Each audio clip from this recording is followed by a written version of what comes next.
हो गया?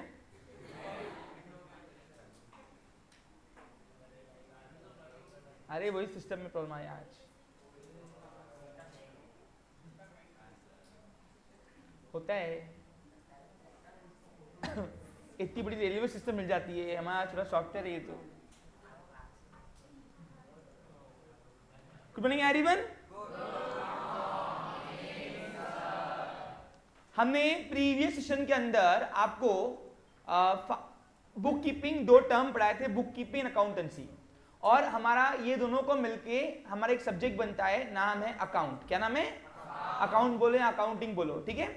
अब जैसे कि मैंने आपको बताया था कि हमारे वननेस के एक प्रोटोकॉल है कि हम लोग सब्जेक्ट के अंदर जाने के पहले टाइटल को समझते हैं, और हमारा टाइटल जो है दो वर्ड से मिलके बना हुआ है, बुक कीपिंग एंड अकाउंटेंसी। अब बुक कीपिंग एंड अकाउंटेंसी दोनों क्या काम करते हैं, दोनों को क्यों मिलकर अकाउंट बोला गया है, समझ में आ गया? बुक कीपिंग में हम सिर्फ डाटा स्टोर करते हैं, in short your business transaction हम रिकॉर्ड करते हैं, और उसको एनालाइज करना है, अगर इवैल्यूएट करना है डिटेल में एक एक एरिया में जाकर, ताकि मैं समय रहते हुए एक अच्छी डिसीजन ले पाऊं और आने वाले लॉसेस से बच पाऊं।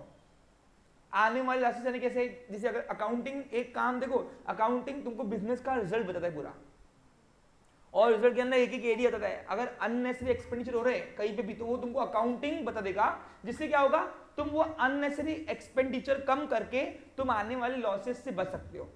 इसलिए अकाउंटिंग करना जरूरी है, और इसीलिए अकाउंटिंग को लैंग्वेज ऑफ बिजनेस कहा गया है, क्योंकि वही एक ऐसा टूल है जिससे आप बिजनेस को एक्सप्रेस कर सकते हो कि तुम्हारा बिजनेस कहाँ है। और इसलिए आप देखिए, जब भी किसी को लोन चाहिए होता है बैंक से, तो बैंक वाले आपके दुकान पे आके आपका इवैल्यूएशन नहीं करते, वो बोलते हैं आपका अकाउंटिंग लाओ। क्या बोलते हैं? आपका, यानी आपकी अकाउंटिंग के अंदर एक स्टेटमेंट बनती है लुका की डबल एंट्री से, में नाम है बैलेंस शीट। क्या नाम है? वो बैलेंस शीट लाओ। वो बैलेंस शीट में पूरा चिट्ठा साल का दिख जाता है कि तुम्हारी अभी तक की कितनी प्रॉपर्टी है, कितना कर्जा है, सब कुछ दिख जाता है। और वो हिसाब से बैंक फिर देखती है कि तुम सच में सक्षम हो क्या, काय के लिए? लोन रिडीम करने के लिए। क्योंकि लोन लेना आसान है, मुश्किल क्या है उसको रिडीम करना। रिडीम का मतलब क्या होता है? वापस करना, रीपेमेंट करना। रीपेमेंट के लिए वर्ड यूज होता है रिडीम। क्या बोलोगे? रिडीमेबल या रिडीम। ओके, ये लॉ के वर्ड्स है जो आपको यूज टू करने हैं आगे। Vaishali you can go. Got it clear students? हाँ, तो कहने का मतलब क्या है कि एक अकाउंटिंग में ही ऐसा दम है तुम्हारे बिजनेस को परखने के लिए। तुमने दुकान अभी तक के कैसी चलाई, चाहे वो इंडस्ट्री हो, चाहे वो कॉमर्स क्यों ना हो, वो सिर्फ अकाउंटिंग ही दर्शा सकता है, यानी बुक कीपिंग और अकाउंटेंसी मिलाकर। हाँ, बुक कीपिंग एंड अकाउंटेंसी मिलाकर दो टूल से ही है, याद रखना। हाँ, अब सवाल यहां पे आज का जो मुद्दा है वो है, आज का नया सेशन है वो है ब्रांचेस ऑफ अकाउंटिंग। अब सर ये तो आप कंफ्यूजिंग कर रहे हो, है ना सर? पहले ही बुक कीपिंग अकाउंटेंट समझा नहीं, ऊपर से नया पैटर्न ला लिया। बेटा इट्स लिंक्ड, कनेक्टेड है, इसलिए ले रहा हूं, ठीक है? हाँ, अब दो मिनट ध्यान दो, ये ब्रांचेस ऑफ अकाउंटिंग है क्या एक्चुअली, पहले अपन समझेंगे उसको। आज यहां से जाओगे तो ये ब्रांचेस ऑफ अकाउंटिंग थोड़ी बहुत समझ में आएंगी, थोड़ी थोड़ी, ज्यादा नहीं, क्योंकि ज्यादा आने के लिए तुमको 10 दिन लगेंगे। कितने लगेंगे? यानी और 8 दिन ना, 7 दिन, सॉरी 7 दिन और, ठीक है, तीसरा दिन चल रहा है आज। हाँ, तो स्टूडेंट्स अब कहने का मतलब क्या है, सुन लीजिए, यहाँ पे समझना पड़ेगा आपको हर चीज। हाँ देखो, ये ब्रांचेस ऑफ अकाउंटिंग क्या है और ये बुक कीपिंग अकाउंटेंसी क्या था फिर वो, सर ये इन दोनों का कनेक्शन क्या है? सर मुझे मेरे दिमाग में नहीं बैठ रहा एज ए स्टूडेंट, राइट? आप बुक कीपिंग अकाउंटेंसी पढ़ाते हो एक दिन, दूसरे दिन फिर आप नया टॉपिक लेके आते हो, तो पहले उसके अंदर तो जाओ सर बुक कीपिंग अकाउंटेंसी, लेकिन बुक कीपिंग अकाउंटेंसी पढ़ने के लिए पहले ये समझना पड़ेगा आपको, ब्रांचेस ऑफ अकाउंटिंग क्यों। सुन लीजिए, ध्यान दो, देखो समझना पड़ेगा। मैं एक स्टेटमेंट बोलता हूं, उसको आज एक्सप्लेन करेंगे और उसके थ्रू ही ब्रांचेस ऑफ अकाउंटिंग समझ जाएंगे। देखिए, मैं कहता हूं there are the variation in business activities, am I right और रॉन्ग? आपने देखा कि इस दुनिया के अंदर बिजनेस करने के तरीके अलग अलग हैं, राइट? इस दुनिया के अंदर बिजनेस करने के तरीके, मानते हो कि नहीं?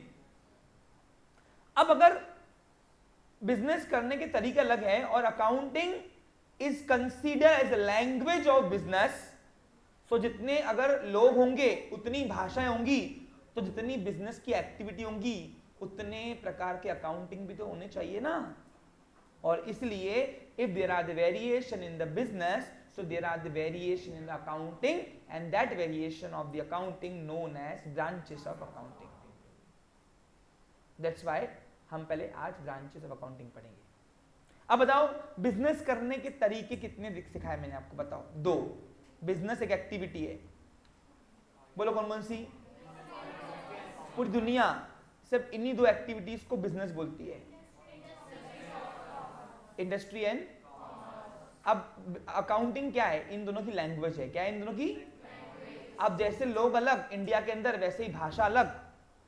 अब जैसी एक्टिविटी अलग, तो उनकी लैंग्वेज एंड अकाउंटिंग भी अलग ही होंगी ना, डेफिनेटली। और दैट्स वाई यहाँ पे अकाउंटिंग के अंदर वेरिएशन आता है।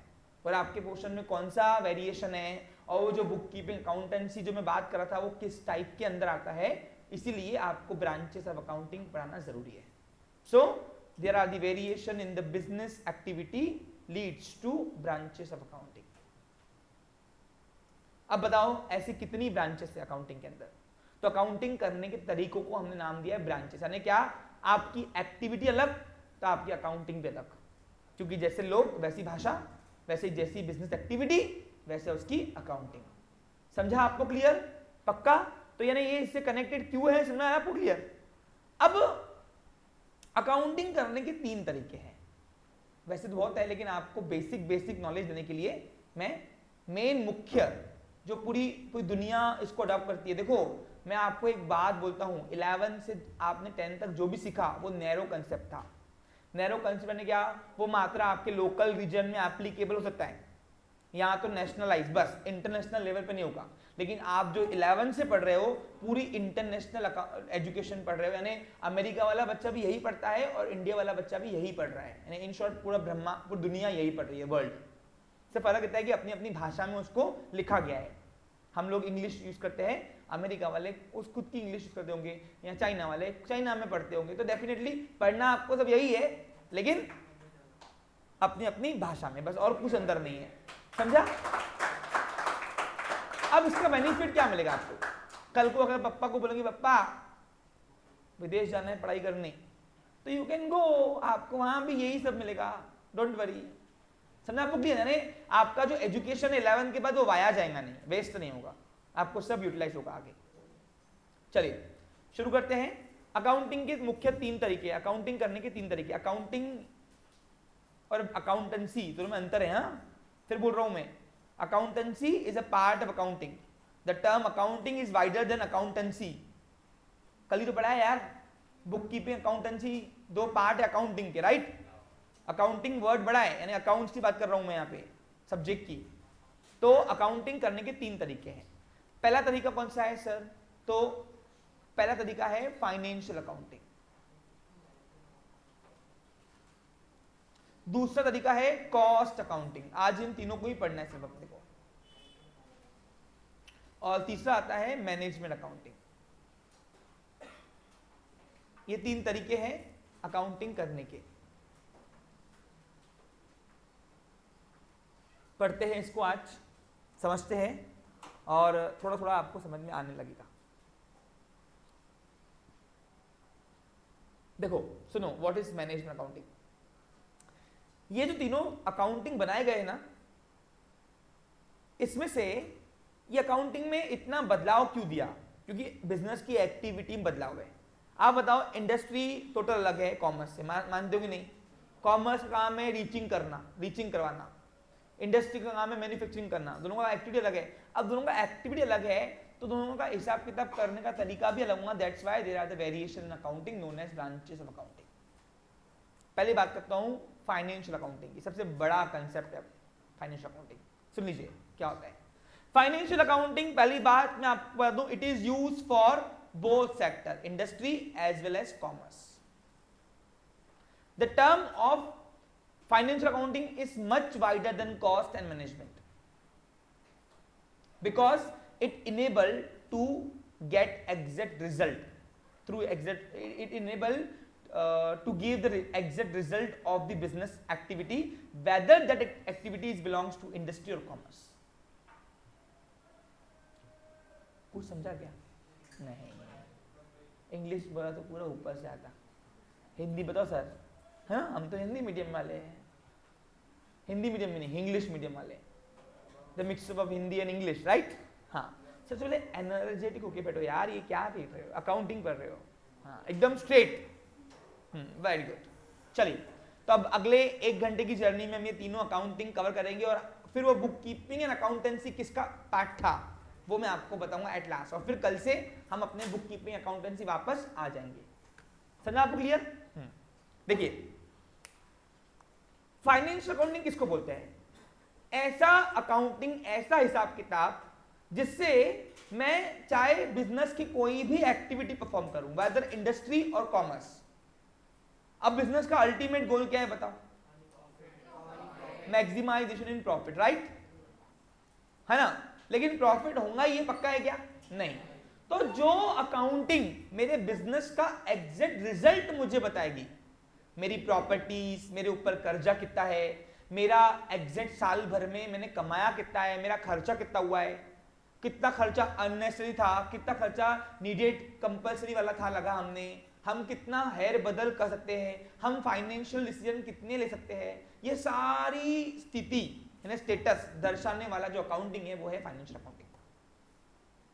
और मजे की बात क्या है, ये दोनों यूज करता है, चाहे इंडस्ट्रियलिस्ट हो चाहे ट्रेडर हो, यानी चाहे कॉमर्स एक्टिविटी करने वाला बिजनेसमैन हो चाहे इंडस्ट्री एक्टिविटी करने वाला बिजनेसमैन हो, और वो दोनों अकाउंटिंग जो करता है वो परफॉर्मेंस करता है फाइनेंशियल अकाउंटिंग से। इसके अंदर इतनी ताकत है कि अगर इन लोगों को हटा दिया जाए, दोनों को, ये हटो रे, तो ये अकेला दम रखता है पूरे एम्पायर को संभालने के लिए बिजनेस के। इसलिए मैंने बोला the scope of financial accounting is much wider than cost accounting and management accounting. But accounting तीनों अपना अपना रोल प्ले कर रही है, यानी तीनों जरूरी है और तीनों का काम अलग अलग है। लेकिन एक फाइनेंशियल अकाउंटिंग में रहते हुए इंडस्ट्रीज भी अपनी बिजनेस की, मैन्युफैक्चरर भी अपने बिजनेस को एनालाइज कर सकता है डिटेल, और कॉमर्स वाला भी अपने बिजनेस को एनालाइज कर सकता है डिटेल में। इसलिए इसका स्कोप बड़ा है। और फॉर्चुनेटली और अनफॉर्चुनेटली आप 11 से लेकर अगर आप बीकॉम बीबीए लेते हो तो आपको 4 साल सिर्फ एक ही ब्रांच सिखाते हैं, फाइनेंशियल अकाउंटिंग। और जो कल मैंने आपको बुक कीपिंग एंड अकाउंटेंसी सिखाया लूका की, वो भी फाइनेंशियल अकाउंटिंग थी, यानी मैं तब फाइनेंशियल अकाउंटिंग की बात कर रहा था, क्योंकि इस अकाउंटिंग में ऐसी ताकत है जो मेरे पूरे बिजनेस का रिजल्ट मुझे बता सकता है एग्जैक्टली। और अगर मैं इन दोनों को यूज ना भी करूं तो भी मेरा काम यहां पे चल जाएगा, क्योंकि ये सब रिकॉर्ड करना जानता है, इसके अंदर कोई ड्रॉबैक नहीं है। और फाइनेंशियल अकाउंटिंग ही हमको 11th-12th में पोर्शन दिया गया है, नाम है बुक कीपिंग एंड अकाउंटेंसी। अभी जो मैंने आपको 2-3 दिन से अकाउंटिंग पढ़ाया आपको मैंने, वो फाइनेंशियल अकाउंटिंग का टाइप था, सिंगल एंट्री सिस्टम या डबल एंट्री सिस्टम, ये सिस्टम है फाइनेंशियल अकाउंटिंग को परफॉर्म करने के लिए बस। लूका ने डबल एंट्री सिस्टम बनाया, और इससे पहले प्राची कौन सा सिस्टम चलता था बेटा? प्राची आपका ही नाम है शायद से।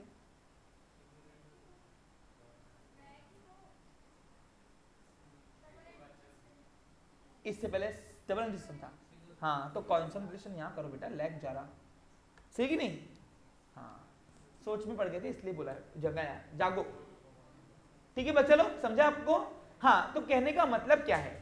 कहने का मतलब यह है कि आपके पोर्शन में यही एक ब्रांच है बस, और ये बताना मेरा कर्तव्य था, क्योंकि बहुत सारे बच्चे अकाउंटिंग कर लेते लेकिन कौन सी टाइप की अकाउंटिंग करते पता ही नहीं उनको। दैट्स वाई आपको पता होना चाहिए कि बुक कीपिंग अकाउंटेंसी जो डबल एंट्री सिस्टम में हमने लूका ने बनाया हुआ है, वो कौन सा ब्रांच है? वो फाइनेंशियल अकाउंटिंग का टाइप है, और सबसे बड़ा कंसेप्ट ये है। और इसको सीखने के लिए हमको 4 साल भी कम पड़ते हैं, क्योंकि इसमें इतना वेरिएशन है। समझा आपको? क्लियर? अब फाइनेंशियल अकाउंटिंग के ऊपर ज्यादा मैं बातें नहीं करता, पूछो क्यों? क्योंकि 2 साल हमको पढ़ना ही है वैसे भी।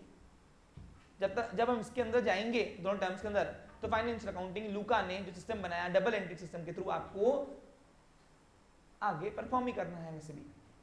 बस इतना समझ के रखना, इसी में एक ताकत है जो पूरे बिजनेस को इवैल्यूएट कर सकती है बस।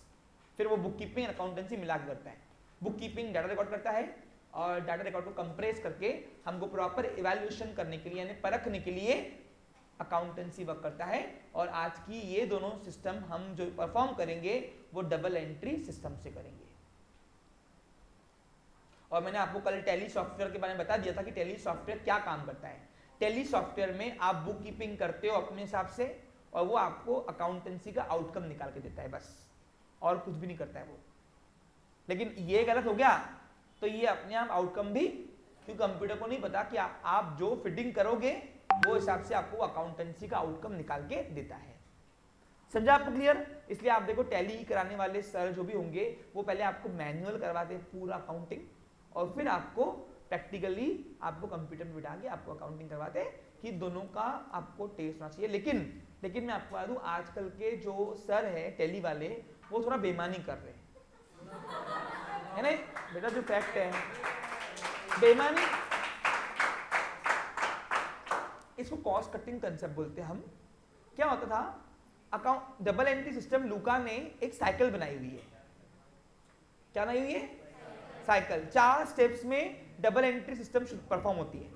आपके टैली वाले सर आपको 2 ही स्टेप करवाते हैं, या हार्डली 3, चौथी स्टेप नहीं करवाते हैं जहां तक मैंने इवैल्यूएशन किया है मार्केट को। तो इसलिए क्या हो रहा है, इसलिए वो क्यों नहीं कराते चौथा स्टेप? क्योंकि देखो 4 स्टेप में से एक स्टेप जो है वो बुक कीपिंग में आती है, 3 स्टेप अकाउंटेंसी का पार्ट है। लेकिन दूसरा स्टेप जो है वो अकाउंटेंसी और बुक कीपिंग को जोड़ने वाली कड़ी है एक्चुअली। मैं कौन सी अकाउंटिंग की बात कर रहा हूं? कॉस्ट मैनेजमेंट और फाइनेंशियल। बोलो किसकी बात कर रहा हूं मैं फाइनेंशियल अकाउंटिंग की बात कर रहा हूं। अरे बुक कीपिंग अकाउंटेंसी आज के बाद आ गया, कौन सा अकाउंटिंग है वो? याद रहेगा ना? हाँ, तो उसमें 4 स्टेप्स में एक स्टेप बुक कीपिंग में आती है, दूसरी स्टेप सेकंड नंबर स्टेप जो आती है वो आती है दोनों को जोड़ने का काम करती है, और तीसरा चौथा अकाउंटेंसी में आती है। तो टैली वाला क्या सोचता है कि यार देख मैं इसको बुक कीपिंग कराता हूं, यानी पहली स्टेप कराता हूं, दूसरी स्टेप भी परफॉर्म कराता हूं, तीसरी चौथी इसको परफॉर्म वैसे भी क्यों करना है, टैली तो अपने आप निकाल के ही देगा सॉफ्टवेयर। लेकिन एक बात सुनो, जितना भी इलेक्ट्रॉनिक सेगमेंट आ जाए फिजिकल फॉर्मेट में हमें पहले सीखना चाहिए। कोई भी डॉक्टर, देखो आज डॉक्टर ऑपरेशन कर रहा है, समझने वाली बात है। आज ये बात तो मानते हो कि पूरा ऑपरेशन रोबोटिक है? हाँ है ना। आप 80% सारे ऑपरेशन देखो रोबोटिक चलते हैं। रोबोटिक नहीं, मशीन से होता है, हैंडमेड कुछ नहीं कर रहा है आजकल। आज एक मशीन आई हुई है, आप देखो हार्ट, पहले हार्ट सर्जरी कैसे होती थी, चीरफाड़ करके। आज क्या हो रहा है, यहाँ से एक छोटी सी पिन डालते हाथ से, डायरेक्ट वो जाती है हमारे अंदर नस में, यहाँ से ब्लॉकेज हटा देती, खत्म विषय। तो आज इन शॉर्ट टेक्नोलॉजी इतनी डेवलप हो चुकी है कि पूरा रोबोटिक है। लेकिन डॉक्टर जब ट्रेनिंग लेता है, डॉक्टर जब सीखता है डॉक्टरी, तो उसको वो टाइम पे रोबोटिक से नहीं सिखाते हैं, उसको पहले फिजिकल सिखाते हैं कि कल को अगर ये धोखा देने लगा तो तू बैठ जाएगा, हाँ भाई सॉरी मेरा रोबोट काम नहीं कर रहा आज। ऐसा नहीं होना चाहिए ना, सिटी क्या हो रही है पता नहीं है। तो इसलिए कभी मैन्युअली यानी ऑफलाइन फॉर्मेट में अपने को आना चाहिए। और इसलिए पहले जब हमने टैली सीखी थी तो हमारे टाइम पे पहले पूरा book keeping accountancy part financial accounting का पहले ऑफलाइन सिखाते थे यानी मैन्युअली, और फिर कंप्यूटर पे प्रैक्टिस करवाते थे। लेकिन आज का कॉस्ट कटिंग कंसेप्ट बोलते हैं इसको। कॉस्ट कटिंग यानी क्या, जितना आप ज्यादा पीरियड लोगे उसका उतना ही उसका एक्सपेंडिचर बढ़ेगा, उसको वर्किंग एक्सपेंस बोलते हैं। क्या बोलते हैं? क्लास जितना ज्यादा पीरियड चलेगी उतना उसका खर्चा बढ़ेगा, क्योंकि मीटर चालू है ना उसके। अरे खर्चा ना खर्चे, कंप्यूटर घस रहा, उसके बाद उसको डेप्रिसिएशन बोलते हैं हम लोग, वो आगे आपको कंसेप्ट बताएंगे। उसके बाद लाइट बिल आ रहा रोज का, तो इसलिए वो कम करने के लिए आजकल क्या कर रहे हैं, टैली वाले मास्टर लोग बुक कीपिंग सिखाते हैं, अकाउंटेंसी पार्ट वो सिखाते ही नहीं ऑफलाइन, वो बोलते हैं वैसे भी टैली निकाल के देगा आपको। तो ये एरिया का थोड़ा ड्रॉबैक आता है, जिसकी वजह से बच्चा प्रैक्टिकली वो क्या कर रहा है वो समझ नहीं पाता है एग्जैक्टली कि मैं क्या कर रहा हूँ एग्जैक्टली। मैं कर तो रहा हूँ, मेरे को आ तो रहा है, लेकिन मैं क्या कर रहा हूँ मुझे पता ही नहीं, यानी क्वेश्चन मार्क बहुत सारे। और इसकी वजह से क्या होता है, कंसेप्ट इनकम्प्लीट हो जाता है। समझ में आ रहा है आपको क्लियर? हाँ, तो बस इसलिए बस टैली एक सॉफ्टवेयर है जो यही काम करता है बुक कीपिंग एंड अकाउंटेंसी का, और कुछ नहीं। ठीक है, क्लियर? हाँ, अब यहाँ पे आते हैं। तो मैं इसके बारे में ज्यादा कुछ बोलूंगा तो आपको वैसे भी कुछ समझना नहीं फाइनेंशियल अकाउंटिंग के बारे में। पूछो क्यों? जब तक आप परफॉर्म नहीं करोगे तब तक आप उसको सुन के भी कुछ नहीं आएगा। जैसे एग्जांपल देखो, अभी मैं फाइनेंशियल अकाउंटिंग की लैंग्वेज रखता हूँ आपके सामने, आपको कुछ समझेगा नहीं, मैं श्योर हूं। एक मिनट बेटा, वेट, सॉरी कुछ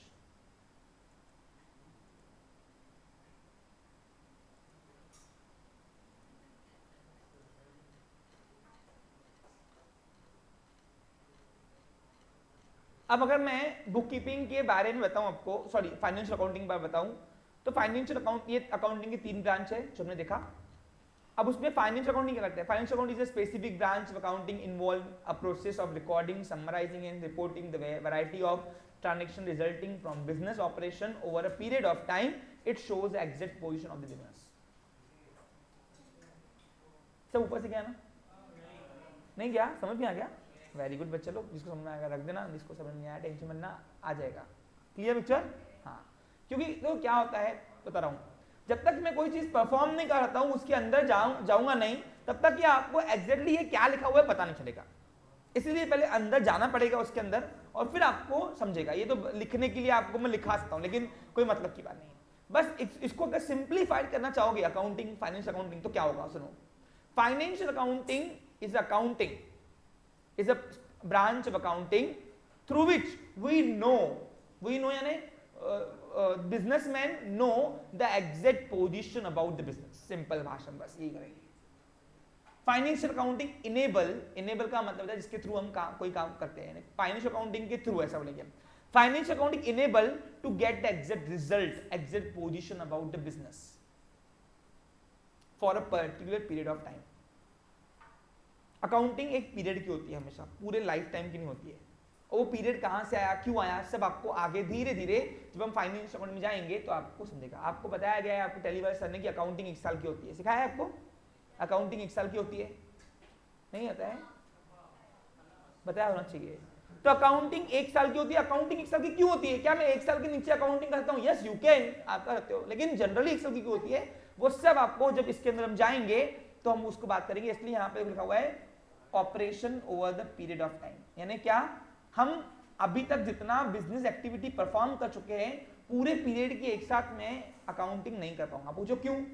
अरे कल तो देखा अपन ने, एक दिन में अगर मैं 100 बिजनेस के ट्रांजेक्शन कर रहा हूं, ठीक है, तो 300 दिन, साल में 365 दिन होते हैं, 65 दिन गायब कर दो छुट्टियां, तो 300 दिन। अब 300 दिन अगर मैं ट्रांजेक्शन कर रहा हूं तो ऐसे 30,000 बिजनेस के ट्रांजेक्शन बन जा रहे हैं, ये बीटी यानी बिजनेस ट्रांजेक्शन।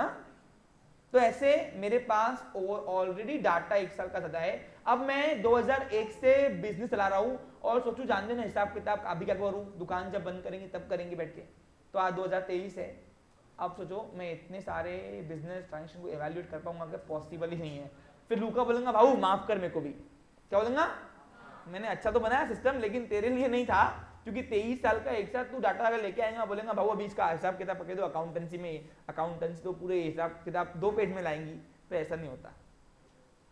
इसलिए हम थोड़ा थोड़ा करके निपटाते हैं अकाउंटिंग, इसलिए 1-1 साल की अकाउंटिंग करते करते हम निपटा जाते हैं बिजनेस को। वो क्यों करते हैं वो आगे आपको बताया जाएगा। पहले बताओ the concept of financial accounting, समझा आपको क्लियर? आपके पोर्शन में कौन सा अकाउंटिंग है आज के बाद? अकाउंटिंग कितने तरीकों से परफॉर्म होता है? ओके डन, पक्का? हाँ। अब ये जो बुक कीपिंग अकाउंटेंसी कंसेप्ट है वो कौन सा ब्रांच है अकाउंटिंग का? फाइनेंशियल। लूका ने कौन से अकाउंटिंग का सिस्टम बनाया? फाइनेंशियल अकाउंटिंग पहले ट्रेडिशनल फॉर्मेट में कैसे परफॉर्म होती थी? Single entry. आज कौन सी हो रही है? चलो समझ में आ गया। What is cost accounting? Sorry, हाँ यस यस, मैं लिखा के दूं क्या? ये इजी, ये नहीं लिखा के दूं, हार्ड वाली इजी लिखा के दूं? लिखो बेटा, कमेंट वमेंट बाद में छोड़ा करेंगे। हाँ चलो,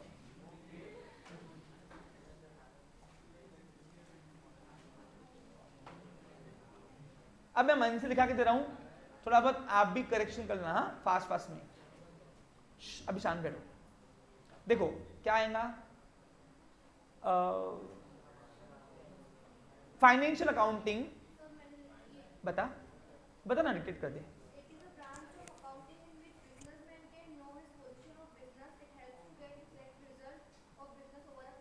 वेरी गुड, दे लिखा देता हूं, अच्छा है, समझा आपको? इट इज क्रिएटिविटी पार्ट, और इसको कोई माइकल रॉन्ग नहीं करेगा। लिटरली बोल रहा हूं, आप कोई भी टीचर लेके जाओ, अगर रॉन्ग किया तो मेरा नाम लगा देना। तो यही होता है, एजुकेशन इसी तरीके से गेन होती है, वो बुक पढ़ के गेन नहीं होती है, और बुक से लेसन पढ़ा के भी गेन नहीं होती है। लिखो, it is a branch of accounting.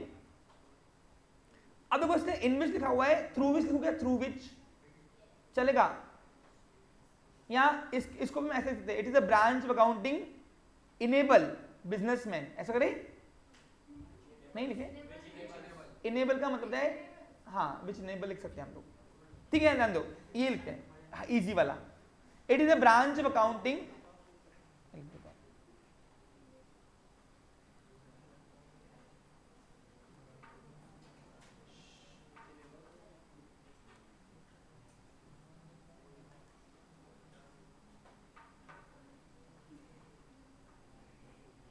It's a branch of accounting. अब यहां पे उसने इन विच लिखा हुआ है, चलेगा, थ्रू विच लिखा तो भी चलेगा, कोई इश्यू नहीं है, इन विच बिजनेसमैन, इन विच अच्छा लगेगा, थ्रू विच आएगा, in which businessman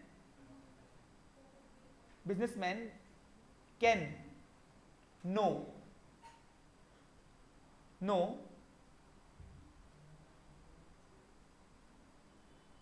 the exact position, चलेगा, नहीं इसमें लिखा हुआ है नीचे, businessman can no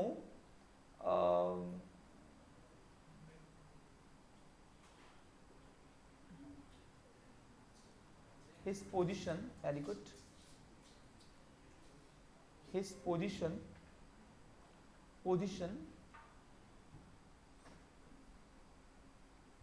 businessman can know, नहीं आएगा, know the position of businessman can know, हाँ इट्स नहीं, ठीक है ना, द पोजिशन ऑफ बिजनेस करते ना, द पोजिशन ऑफ बिजनेस, अब इट्स लिखेंगे तो बिजनेस नहीं लिखना पड़ेगा, position of business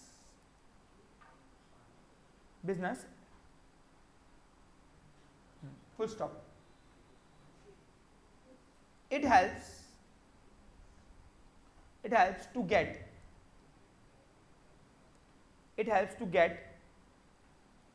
the exact result of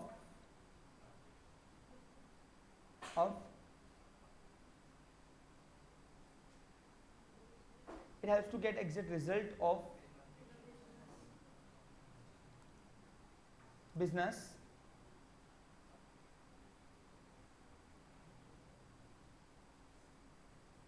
over a period of time, चलेगा,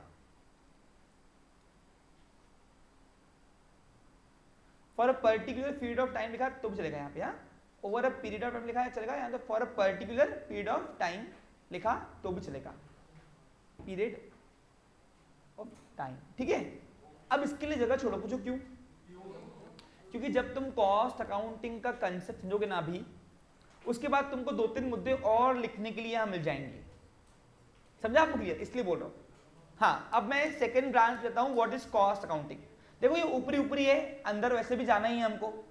हाँ, अब कॉस्ट अकाउंटिंग सबसे पहले बता दूं मैं, जो ये ब्रांच है कौन सी वाली, कॉस्ट अकाउंटिंग, ये किसके लिए काम में आता है ओनली, तो it is only belongs to manufacturer only, यानी इसका मतलब क्या है कि ये मैन्युफैक्चरर के लिए ही सिर्फ काम में आता है, यानी ये एक कॉमर्स वाला पर्सन इसको यूज नहीं कर सकता है, यानी जो इंडस्ट्री एक्टिविटी परफॉर्म करेगा वो ही इसको यूज करके अपनी इंडस्ट्री एक्टिविटी परफॉर्म करने के बाद हिसाब किताब कर पाएगा, यानी अकाउंटिंग कर पाएगा। So what is exactly the cost accounting. देखो सुनो, जब कोई मैन्युफैक्चरर मैन्युफैक्चरिंग करता है, उसके सामने सबसे बड़ा टास्क क्या होता है, उसके सामने सबसे बड़ा टास्क है to know the exact cost while I manufacturing my product. What is cost? The total expenditure of manufacturing for a particular product is known as cost. When I compute यानी क्या होगा, मिलाना, when I compute all the expenses regarding manufacturing activity for a particular product, that all expenses is known as cost. Simple भाषा में अगर बोलूं, guarantee भाषा में, तो कॉस्ट यानी मेरे घर में ये पेन कितने की बन रही है, अगर मेरी पेन बनाने की फैक्ट्री है तो उसको बोलेंगे कॉस्ट। पूछो क्यों? जब तक मुझे ये नहीं मालूम कि जो प्रोडक्ट बना रहा हूं घर में वो मुझे कितने की पड़ रही है, तब तक मैं सेलिंग प्राइस डिटरमाइन नहीं कर पाऊंगा। आप देखो सेलिंग प्राइस, अगर आपने स्कूल में देखा होगा तो सेलिंग प्राइस आपको दो फैक्टर से मिलके बनता है, कॉस्ट प्राइस और प्लस प्रॉफिट। अब जब तक के मैं कॉस्ट नहीं निकालूंगा तब तक के मुझे सेलिंग प्राइस में कितने की बेचनी चाहिए वो डिटरमाइन नहीं कर पाऊंगा। दैट्स व्हाई एक मैन्युफैक्चरर जब मैन्युफैक्चरिंग एक्टिविटी करता है तो उसके लिए सबसे बड़ा टास्क होता है सेटअप। टास्क होता है कि मुझे मेरे घर में कितने का बन रहा है ये मुझे जब तक नहीं मालूम तब तक के मैं इसकी सेलिंग प्राइस डिटरमाइन नहीं कर पाऊंगा। और वो कॉस्ट निकालने का काम हिसाब किताब जब करता है उसी अकाउंटिंग को वो बोलता है cost accounting. That's why it is only for the manufacturer, it is belongs to industry sector। अब सर क्या फाइनेंशियल में दम नहीं है ना, बिल्कुल दम है दम, उसमें भी दम है। अगर इफ मैन्युफैक्चरर चाहे तो फाइनेंशियल अकाउंटिंग में रह के भी वो अपनी कॉस्ट निकाल सकता है, लेकिन क्वालिटी नहीं मिलेगी उसको, वो जुगाड़ू काम हो जाएगा। अब क्यों समझना, तो ध्यान दो। सपोज देखो समझने वाली बात है, आज मैं आपको कॉस्ट कटिंग का कंसेप्ट भी पढ़ाऊंगा। कॉस्ट कटिंग का कंसेप्ट मैंने पढ़ाया हुआ है आपको, आपकी बिजनेस यूनिट में पढ़ाया हुआ है। अब क्या 7-8 बैचेस चल रही दिन भर में, तो ऐसे लग रहा कहाँ क्या डाटा दिया पता ही चल रहा कुछ भी। ठीक है, कॉस्ट कटिंग पे आता हूँ। जापान ने इंट्रोड्यूस किया हुआ है कॉस्ट कटिंग कंसेप्ट। देखो ए, आपका नाम क्या है? लास्ट ग्रीस के बाजू में, हाँ पुलकित खैरे। कॉन्सेंट्रेशन कहां हो रहा, भटक रहा क्यों है? बता क्या पढ़ा रहा हूं मैं? कौन सी ब्रांच चल रही है? इधर लेके आ वर्किंग। कौन सी ब्रांच चल रही है? ब्रांच, हाँ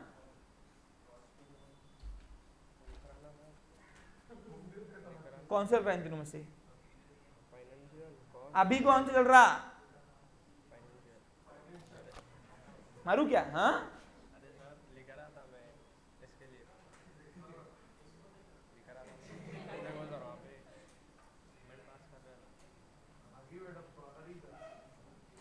खैर आप जब दो बात करते तो बीच में नहीं बनने वाला। यस, देखिए जब भी एक मैन्युफैक्चरर मैन्युफैक्चरिंग करता है तो वो सबसे बड़ा उसके सामने चैलेंज होता है कि मैं जो प्रोडक्ट बना रहा हूं उस बनाने का खर्चा मुझे कितना आ रहा है। जब तक मुझे वो सारे खर्चे में कंप्यूट नहीं कर रहा हूं तब तक के मैं कितने का बेचूं और कितना उसमें कमाऊं ये मैं कभी निकाल नहीं पाऊंगा। और जब मैं हिसाब किताब इस तरीके से करता हूं जिससे मुझे मालूम पड़ जाता है कि मेरे घर में ये प्रोडक्ट कितने का बन रहा है, जो प्रोडक्ट मैं बना रहा हूं उसकी बात कर रहा हूं, तो वो अकाउंटिंग को हम कॉस्ट अकाउंटिंग बोलते हैं। अब देखो एग्जाम्पल, सपोज फॉर एग्जाम्पल ये पेन बनाने की फैक्ट्री है मेरी। अब ये पेन मुझे मार्केट में कितने का बेचना है, इससे पहले मुझे क्या मालूम करना है कि ये पेन मेरे घर में कितने की बन रही। सपोज ये पेन मेरे घर में बन रही है अगर 10 रुपए की, नहीं 10 की नहीं बन रही, सपोज 6 रुपए की बन रही।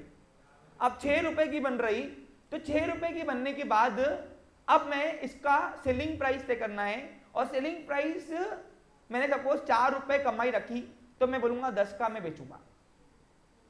बराबर की नहीं? बराबर की नहीं? अब 10 का अगर मैं बेच रहा हूं, 10 का अगर बेच रहा हूं, 10 का मैं अगर बेच रहा हूं तो 10 का मुझे बेचना चाहिए और उसमें 4 रुपए कमा रहा हूं। ये मुझे कैसे मालूम पड़ा? जब तक कि मैं ये कॉस्ट और ये कॉस्ट निकालने के लिए जब मैं हिसाब किताब एक पैटर्न फॉर्मेट में करता हूं जो सिस्टमेटिक फॉर्मेट देता है मुझे एक, उस अकाउंटिंग को हमने नाम दिया कॉस्ट अकाउंटिंग। ये आपको अभी नहीं है, ये जब आप बड़े हो जाओगे, बड़े यानी फिर अभी बड़े अभी बच्चे हो गए, अभी नए नए मतलब चूजे अंडे में से निकले ना, ऐसा बोलते ना, तो ऐसा है। तो अभी तुम बड़े हो रहे हो, बड़े हो जाओगे तो तब तुमको ये अकाउंटिंग सिखाई जाएगी।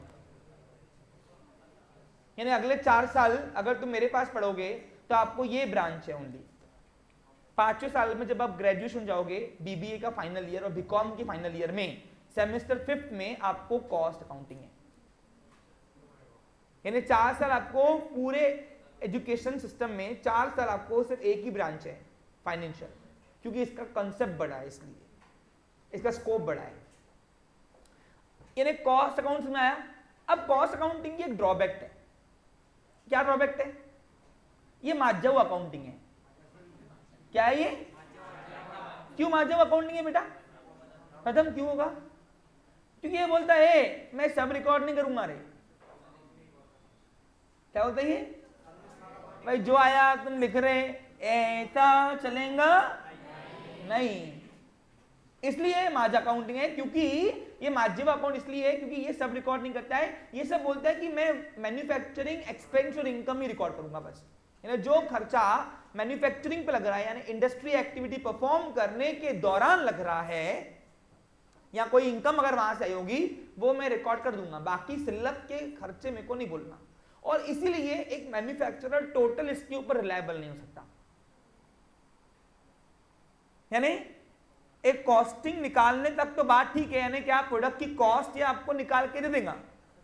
लेकिन अगर मैं बात करता हूं टोटल बिजनेस का रिजल्ट निकालने के लिए, तो उसको बेचारे फाइनेंशियल अकाउंटिंग की शरण लेनी पड़ेगी। यानी एक मैन्युफैक्चरर टोटल कॉस्ट अकाउंटिंग के ऊपर डिपेंड रहता है। वो सिर्फ एक एरिया तक रहता है, to know the exact cost of my product while I am manufacturing the activity. Overall ultimate वो बिजनेस का रिजल्ट नहीं बताएगा। इसलिए बिजनेस का रिजल्ट बताने का दम सब एक के पास ही है। वो कौन सा है? अब अगर एक मैन्युफैक्चरर चाहे कि सर मैं कॉस्ट अकाउंटिंग रिकॉर्ड नहीं करता हूं, जान दो मैं फाइनेंशियल अकाउंटिंग में, तो मुझे दोनों करके देंगे क्या? दोनों यानी क्या? मेरे को कॉस्ट भी निकाल के दो और मुझे एग्जैक्ट बिजनेस का रिजल्ट बता दो कि मैंने कमाया है साल में कि गाया या कुछ नहीं, ग्लास थोड़ा बनाना, ऐसा वाला काम किया। तो क्या हम कर सकते हैं? यस, आप कर सकते हो। लेकिन थोड़ा कॉस्टिंग एरिया वो जुगाड़ू काम है। यानी लुका ने सिस्टम जो बनाया है उसमें वो सब करता है, लेकिन सिस्टमेटिक अगर आपको अकाउंटिंग करनी है सिस्टमेटिक, तो आपके लिए मैन्युफैक्चरर के लिए कॉस्ट अकाउंटिंग बनाई हुई है। लेकिन cost accounting at the end of the period में आपको बता रहा हूं क्या हूं, टोटल रिलेबल नहीं है। दोनों उसको यूज करने ही पड़ेंगे कंपल्सरी। ऐसा क्यों? पूछो क्यों? क्योंकि एक मैन्युफैक्चरर से मैन्युफैक्चरिंग नहीं करता ना, समटाइम्स ही ट्रेडिंग भी करता है। एग्जाम्पल दूं, एग्जाम्पल अभी सपोज मेरी पुंगली बनाने की फैक्ट्री है, गोल्ड फिंगर खाते ना कच्ची पुंगलियां, पाइप लेके आते थे। हाँ, सपोज मेरी गोल्ड फिंगर बनाने की फैक्ट्री है। गोल्ड फिंगर बोलते हैं उसको, पुंगलियों को, मालूम है, तलने वाली फ्रेम्स। हाँ, अब मेरी गोल्ड फिंगर बनाने की फैक्ट्री है। अब मेरे घर में 1 किलो 1 kg गोल्ड फिंगर्स यानी पुंगलियां कितने की बन रही है, अगर मुझे ये निकालना है कॉस्ट प्राइस, तो मैं उसके लिए कौन सा यूज करूंगा? कॉस्ट अकाउंटिंग यूज करूंगा। लेकिन मैं एक सिर्फ गोल्ड फिंगर के ऊपर डिपेंड नहीं हूं, मैं और भी बहुत सारी एक्टिविटी करके कमाता हूं। एग्जाम्पल सपोज फॉर एग्जाम्पल मैं गोल्ड फिंगर के साथ पापड़ भी बेचता हूं, यानी बेचते हैं, ट्रेडिंग करता हूं, यानी मैं खरीद के बेचता हूं।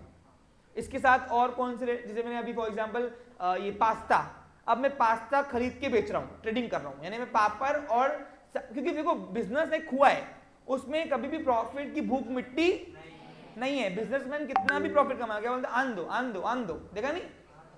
सही कि नहीं? अरे आ रहा कि नहीं समझ में आ रहा? तो इसलिए बिजनेस एक हुआ है, आप जितना प्रॉफिट कमाओगे आपको सेटिस्फेक्शन नहीं है, क्योंकि सेटिस्फेक्शन होता था आज अंबानी आज घर बैठा था सब बंद करके, मानते हो कि नहीं? आज अंबानी के पास प्रॉफिट कम है क्या, पैसा कम है क्या?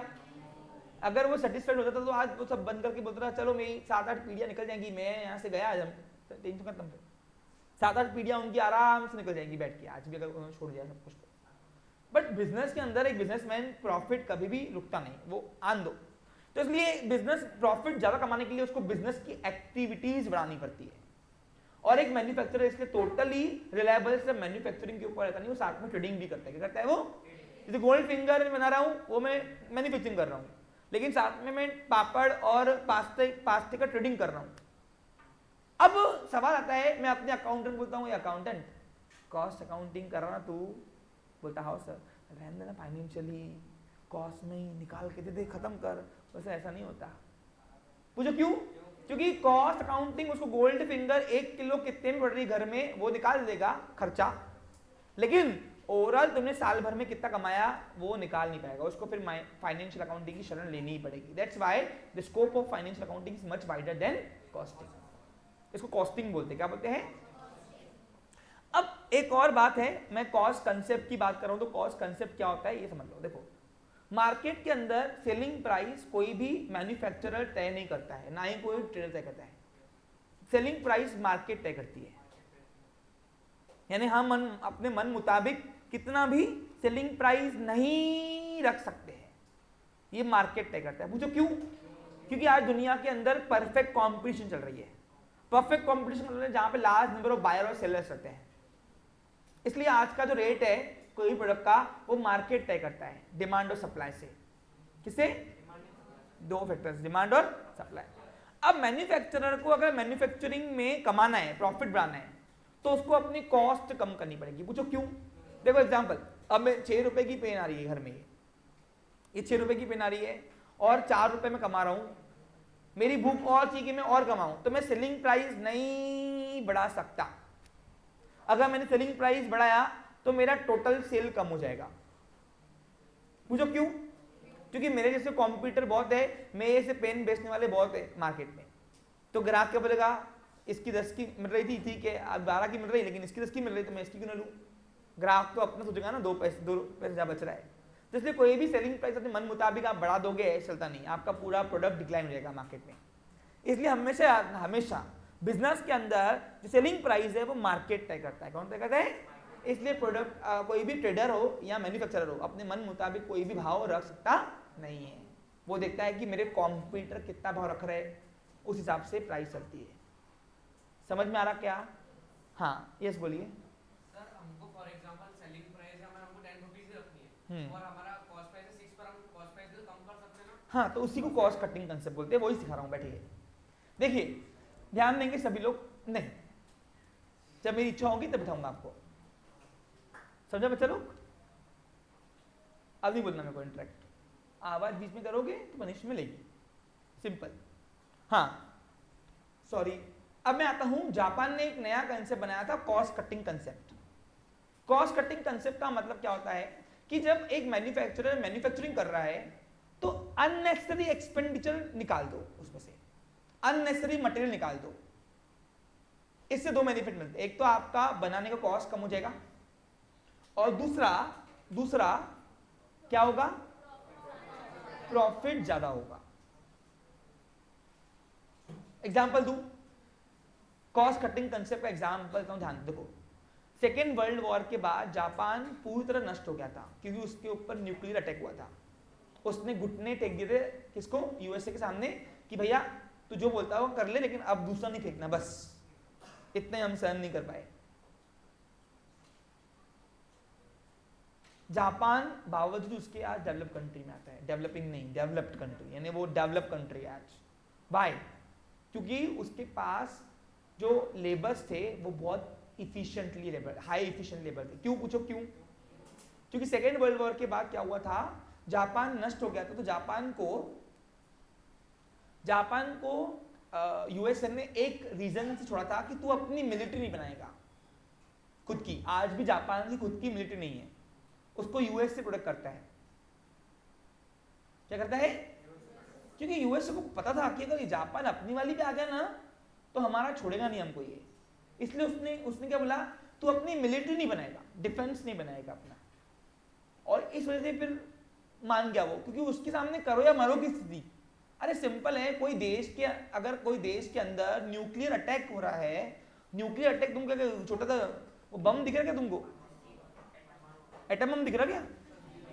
बेटा वो परमाणु बम होता है, यानी क्या होता है, जो वो एरिया में गिरता है ना वहां पे पूरा रेडिएशन फैल जाता है, इतना वायरस होता है उसके अंदर कि वहां पे लोग मर जाते हैं। और आज भी हिरोशिमा नागासाकी के यहाँ पे आजू बाजू में लोग हैंडीकैप पैदा होते हैं, आज भी वो एरिया पृथ्वी से निकाल दी गई है, यानी अब वो जिंदगी भर वैसी रहेगी। इसलिए न्यूक्लियर अटैक कोई मामूली नहीं है। आपने कलयुग का बात सुना है? कलयुग में बोलते हैं वो रेन आएंगी, कौन सी रेन आएंगी? Acid rain. वो एसिड रेन का मतलब यही है कि सब देश एक दूसरे को मार खत्म करेंगे। अगर आप गौर सुनोगे यानी इंसान इतना खतरनाक बन जाएगा कि वो इंसान को ही मारने पे तुलेगा आगे। और वो एसिड रेन का मतलब है कि परमाणु बम गिरेंगे सब देश, एक देश दूसरे गिराएगा, दूसरे सब मरो एक साथ, और ये दुनिया नष्ट हो जाएगी। यानी इंसान मारेगा, कोई भगवान नहीं मारेगा, एसिड रेन भगवान नहीं फेंकेगा। वो एसिड रेन का मतलब ये होता है कि परमाणु बम यानी न्यूक्लियर अटैक। आपको समझा रहा कुछ तुमको? तो हुआ इस तरीके से जापान पूरी तरह नष्ट हो गया था। नष्ट होने की वजह से क्या हुआ था बेटा, एक मिनट मैं 10 मिनट बैच लेकर आ दूं, नहीं तो फिर क्रैश हो जाएगी बैच, तो बफर रखना पड़ता है।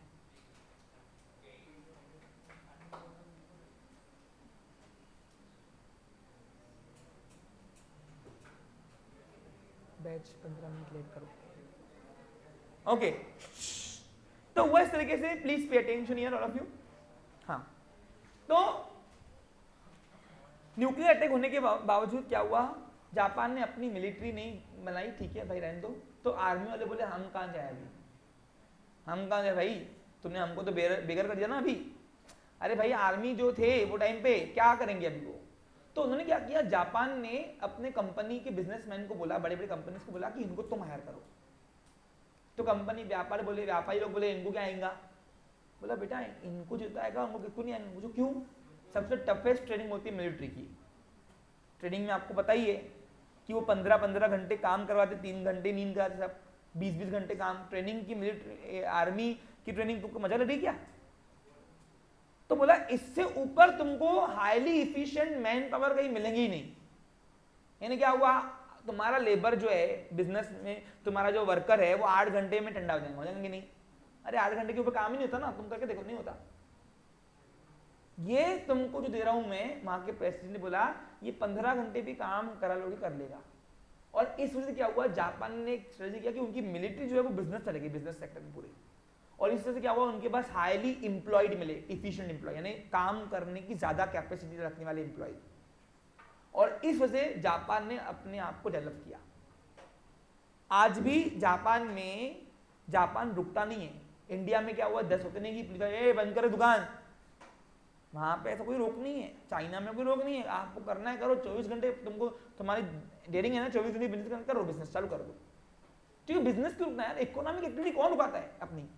बिजनेस क्या है देश की, हमारे यहाँ पे पॉलिसी तो अनफेवरेबल है क्योंकि हमारे यहाँ पे उतना प्रोटेक्शन नहीं है। अब पुलिस वाला क्या बोलता, एक पुलिस वाले के पास जाओ, बोलता मेरे वो थानेदार बोलता मेरे पास 4 किलोमीटर का रेड आर्ट है, इतना मैन पावर का है मेरे पास, तो अपनी प्रोटेक्शन खुद ही करो। तो बोलता लिटरली बोलता।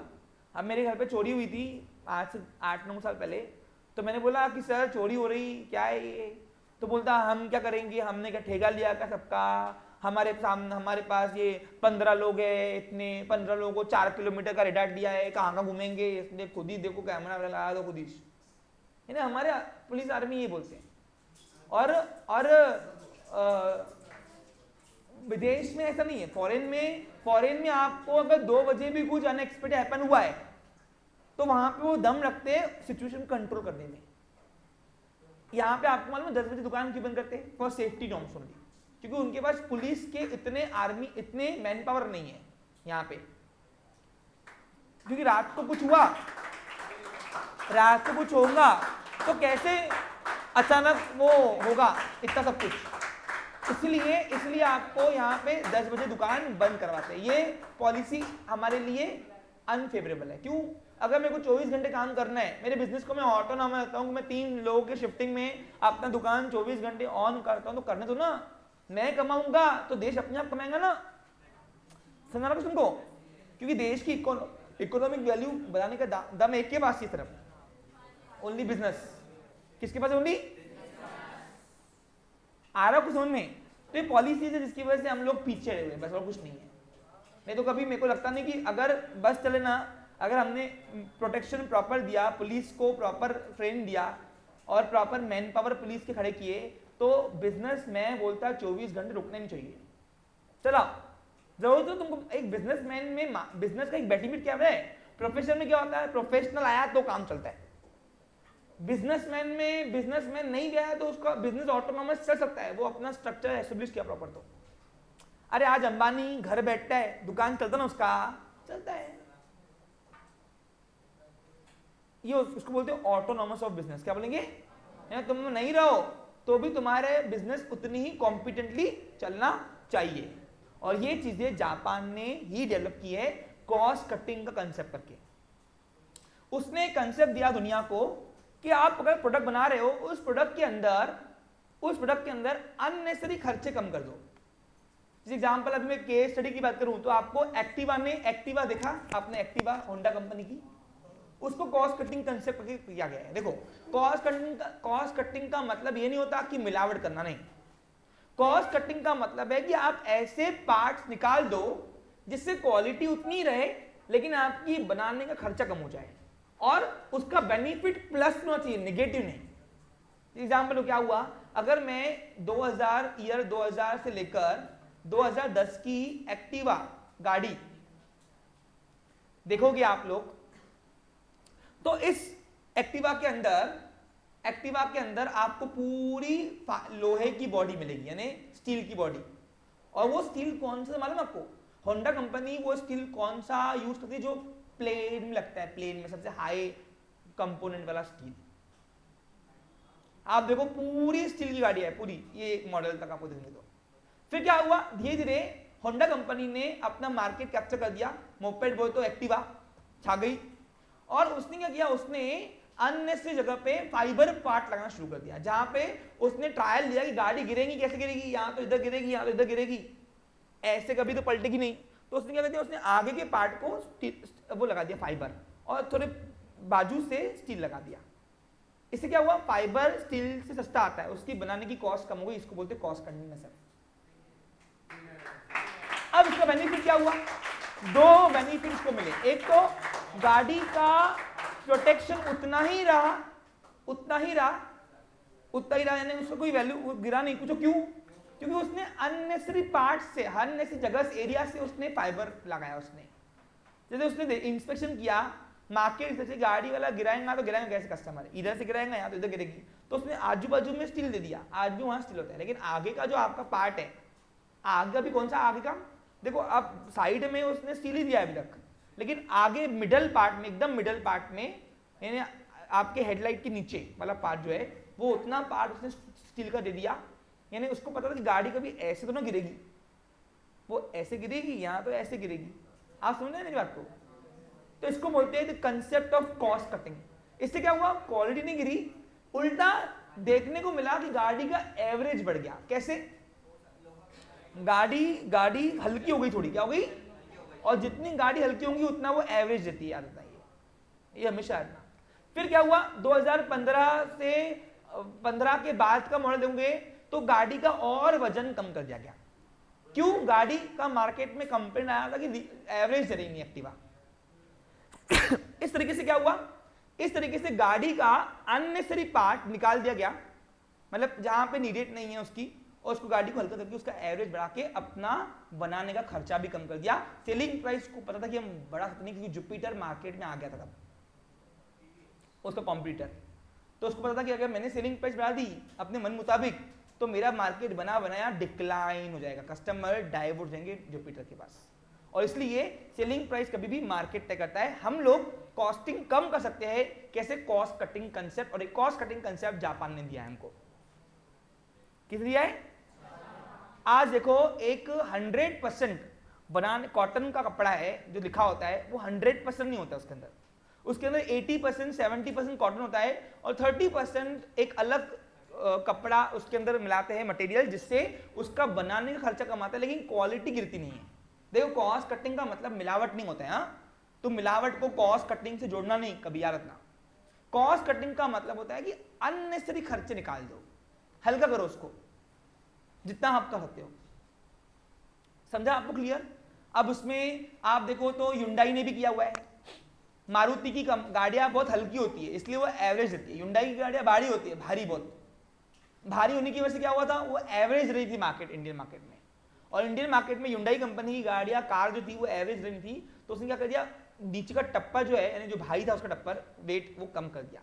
वेट कम करने से क्या हुआ है, उसका बनाने का खर्चा भी अपने आप कम हो गया।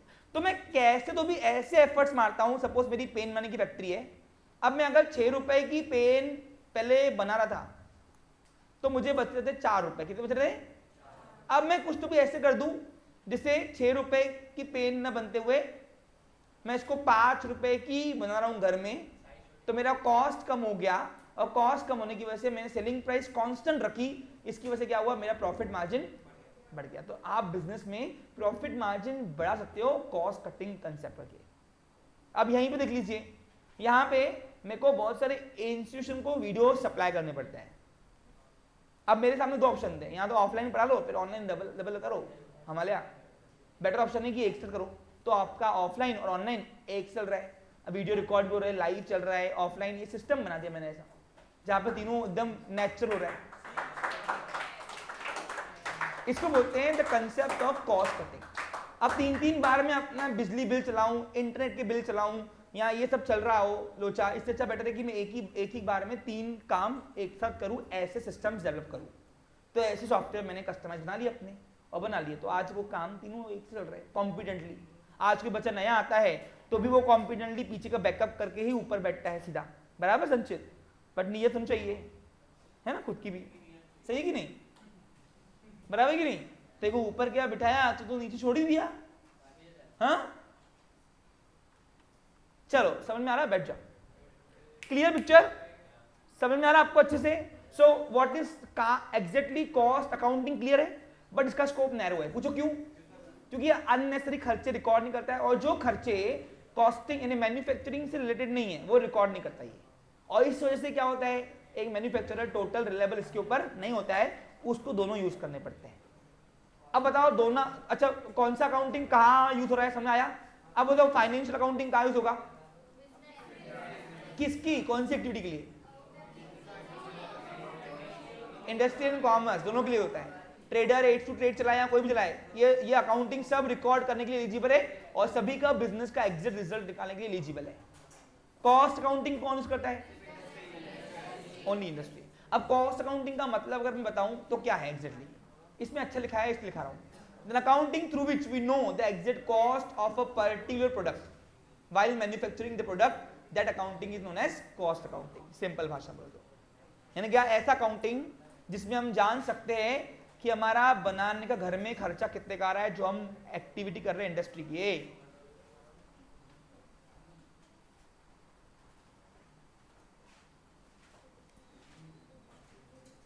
खैर दोनों लास्ट बेंच, खैर ना बेटा, अलग से बोलना नहीं बेटा।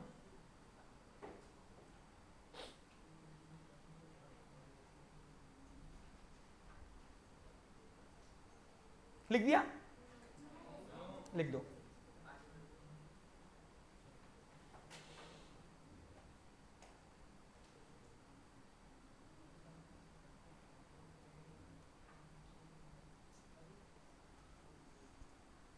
लिख भाई, दिख रहा नहीं कि बराबर, मन से लिख। ओके चलता है। देखो यहां तुम गिरोगे ना, तुम गिरो, मैं बैठा हूं बस संभालने के लिए, वहां गिरने से यहां गिरो ना, पुड़ता एक बार, क्योंकि यहां अपन करेक्शन करने के लिए, मॉडिफिकेशन करने के लिए बैठे हैं अपन यहाँ पे। हाँ, अब 2 मिनट ध्यान दो। अब जो भी लैंग्वेज आपको पता है कोई बुक से रेफर नहीं की गई है, ये सब बच्चों ने ही लिखी है, जिनका अच्छा लगता है मैं उनको लेके यहाँ पे तुमको प्रेजेंट करता हूँ, बस कोई विषय नहीं है। और ये वाली बच्चों ने लिखी नहीं है, ये वाली ये मैडम ने अपने यहाँ भर दिया उन्होंने, इसलिए मैं लिखा था मैं नहीं वो वाली। अरे एजुकेशन का मेन पर्पस क्या है, प्रोवाइड सिंपलिसिटी, तो सिंपल सिंपल लिखो ना, काहे को इतना कॉम्प्लेक्स वाला लिखते हैं, किसको दिखाना है अपने को, खुद को समझ में आने को ना, बस होता यार, ध्यान रखो। चलो यहां पे ध्यान दो। अब मैं बात करता हूं थर्ड कंसेप्ट पे, मैनेजमेंट अकाउंटिंग पे। मैनेजमेंट अकाउंटिंग आपको सेमेस्टर 6 में बीबी और बीकॉम में दोनों का पोर्शन सेम चलता है अकाउंटिंग एरिया का। तो आपका बस 12 के बाद अगर आप non professional course, degree course करोगे तो you have only 2 option in Akola, BBA and BCom, और दोनों का अकाउंटिंग एरिया सेम है। क्या है? सेम। 99% सेम है। और अगर मेरे पास पढ़ोगे तो कंबाइंड क्लास चलती है मेरे यहाँ पे भी, बीकॉम और बीबीए की। Got it clear picture, specially accounting area की। हाँ, क्योंकि अलग अलग है ही नहीं तो मैं जबरदस्त ना हमारे करते बैठूंगा। अरे मेरा भी कॉस्ट कट, अभी तो बताया कॉस्ट कटिंग कंसेप्ट पढ़ा है ना। हाँ देखो, अगर मैं एजुकेशन प्रोवाइड कर रहा हूं तो पहला काम बनता है मैं उसको यूज भी करूं, है ना, सही कि नहीं? तो मैं यूज करूंगा तभी तो पढ़ा पाऊंगा अच्छे से। चलो 2 मिनट यहाँ पे ध्यान देंगे। चलो अब आते हैं थर्ड एरिया के अंदर। दोनों एरिया क्लियर है? तुम्हारे क्वेश्चन में कौन सी एरिया है? आज के बाद कोई पूछेगा कौन सी अकाउंटिंग कर रहे हो तो क्या कर रहे होगे? हाँ, अब आते हैं व्हाट इज मैनेजमेंट अकाउंटिंग। ये मैं आज आपको समझा नहीं पाऊंगा, मैं आपको खुला बता दे रहा हूँ। नहीं, ये आज क्या आपको अभी एरिया में आएगा ही नहीं कुछ दिनों के अंदर, लेकिन मैं आपको एकदम स्पष्ट एरिया के अंदर थोड़ा बहुत आपको हिंट दे देता हूँ कि मैनेजमेंट अकाउंटिंग काम क्या करता है एग्जैक्टली। यानी अगर आप बोलोगे कि सर ये पूरा आ जाए तो नहीं आएगा, ये एरिया मैंने आपको समझा दिया, चलो अच्छी बात, लेकिन वो नहीं रहना पाऊंगा। यहां पे ध्यान दो, देखो इधर। अच्छा, कॉस्ट अकाउंट समझा क्या हुआ है? एक मैन्युफैक्चरर कॉस्टिंग सब मैन्युफैक्चरिंग करता है क्या? नहीं, वो साथ में ट्रेडिंग भी करता है। तो ट्रेडिंग और कॉस्ट मैन्युफैक्चरिंग से होने वाला प्रॉफिट जो है वो टोटल प्रॉफिट जो निकालेगा वो कौन निकालेगा? फाइनेंशियल। और जो एरिया का वो मैन्युफैक्चरिंग कर रहा है वो एरिया का जो कॉस्ट निकालेगा, उसका बनाने का खर्चा, वो कौन निकालेगा उसको? यानी मैन्युफैक्चरर दोनों यूज करेगा। Trader only as to trade वाले, यानी कॉमर्स एरिया पूरी ये यूज करेगा, इंडस्ट्री दोनों यूज करेगा, एक नहीं दोनों अब करेगा तो। और अगर इंडस्ट्री वाला चाहे तो ये स्किप करके डायरेक्ट इसमें भी वो जुगाड़ू काम कॉस्ट निकाल सकता है। लेकिन ये स्मॉल ट्रेडर के लिए, अगर आपका बिजनेस बड़े पैमाने पे, बहुत बड़े पैमाने पे, तो आपको ये अकाउंटिंग परफॉर्म करनी पड़ेगी। हाँ, अब मैं बात करता हूं what is management accounting. It is optional step in the accounting process in accounting branch. Optional है ये। पूछो क्यों? क्योंकि ये सिर्फ अमीरों के लिए बनाया गया, अमीर ने बड़े दुकानों के लिए।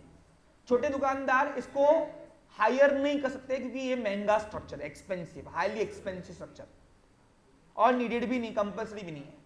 यानी ये दोनों तो आपको कहीं कहीं कंपल्सरी आते ही है। पूछो क्यों? क्योंकि अकाउंटिंग एक बेनिफिट और देता है। पूछो क्या? अकाउंटिंग सिर्फ हमको बिजनेस का रिजल्ट दिखाने नहीं है, अकाउंटिंग का एक बेनिफिट और भी है कि आप इससे टैक्स भी अपना कंप्यूट करते हो, जो गवर्नमेंट को आपको पे करना है। क्या करना है? इस देश का रूल है, गवर्नमेंट बोलती कमाओ भी खुद ही, हिसाब किताब भी खुद ही दो, और कितना कमाया मेरे को बताओ, बस हम लोग देखेंगे आपने सही बताया क्या, तो हम आपका एक्सेप्ट कर लेंगे, दो। तो हमको हिसाब किताब करने के लिए टैक्स कितना भरना है उसके लिए भी अकाउंटिंग का काम पड़ता है। कौन सी अकाउंटिंग? बोला ये महंगा स्ट्रक्चर है, हर कोई यूज नहीं करता है, ये सब इधर ही है जो भी है। हाँ, इसलिए बोला the scope of financial accounting is much wider than. अब मैंने फाइनेंशियल अकाउंटिंग का एक बेनिफिट आपको और बता दिया कि it is need for the compute of the tax of your business. यानी जहां पे आपको टैक्स का कंप्यूट करना है, कितना भरना है हमको टैक्स साल में, तो वो आपको फाइनेंशियल अकाउंटिंग बता देगा सिंपल भाषा में। हाँ, अब यहाँ पे आते हैं मैनेजमेंट अकाउंटिंग क्या है। मैं नहीं बता पाऊंगा, बता रहा क्लियर में, लेकिन फिर भी समझ में आया तो ठीक है, नहीं आया छोड़ देना।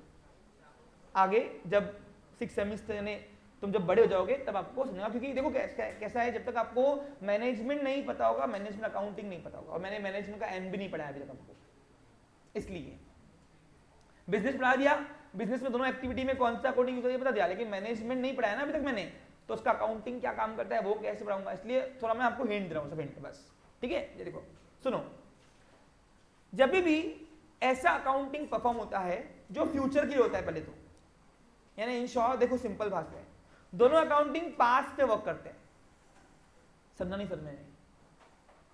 दोनों अकाउंटिंग पास्ट के परफॉर्मेंस पे वर्क करते हैं। यानी क्या? पहले व्यापारी बिजनेस की एक्टिविटी परफॉर्म कर लेगा, चाहे वो इंडस्ट्री हो चाहे वो कॉमर्स हो, और फिर वो हिसाब किताब करने बैठेगा, चाहे कॉस्टिंग हो चाहे फाइनेंशियल हो। यानी ये दोनों अकाउंटिंग जो है ये पास्ट के परफॉर्मेंस पे वर्क करते हैं। लेकिन ये जो अकाउंटिंग है ये फ्यूचर ओरिएंटेड अकाउंटिंग है, ये अभी भी फ्यूचर के ऊपर वर्क करता है, पहली बात। अब मैनेजमेंट अकाउंटिंग क्या है, देखो समझने वाली बात है। समझो उस चीज को। हाँ? जब भी कोई बिजनेस के अंदर ऐसा अकाउंटिंग परफॉर्म होता है जिसके थ्रू हम फ्यूचर को फाइनेंशियल नीड्स या यूजेस को या रिसोर्सेस आने वाले फाइनेंस को हम इवेल्युएट कर सकते हैं फ्यूचर में। फ्यूचर यानी कितना? फ्यूचर एक दिन बाद भी हो सकता है, एक महीने बाद भी, एक साल बाद भी। उस अकाउंटिंग को हम मैनेजमेंट अकाउंटिंग बोलते हैं, सिंपल भाषा में। सर ये बात समझी नहीं मुझे। देखो सिंपल है, ये बड़े बड़े दुकानें यूज करते हैं ना, कंपनीज जनरली।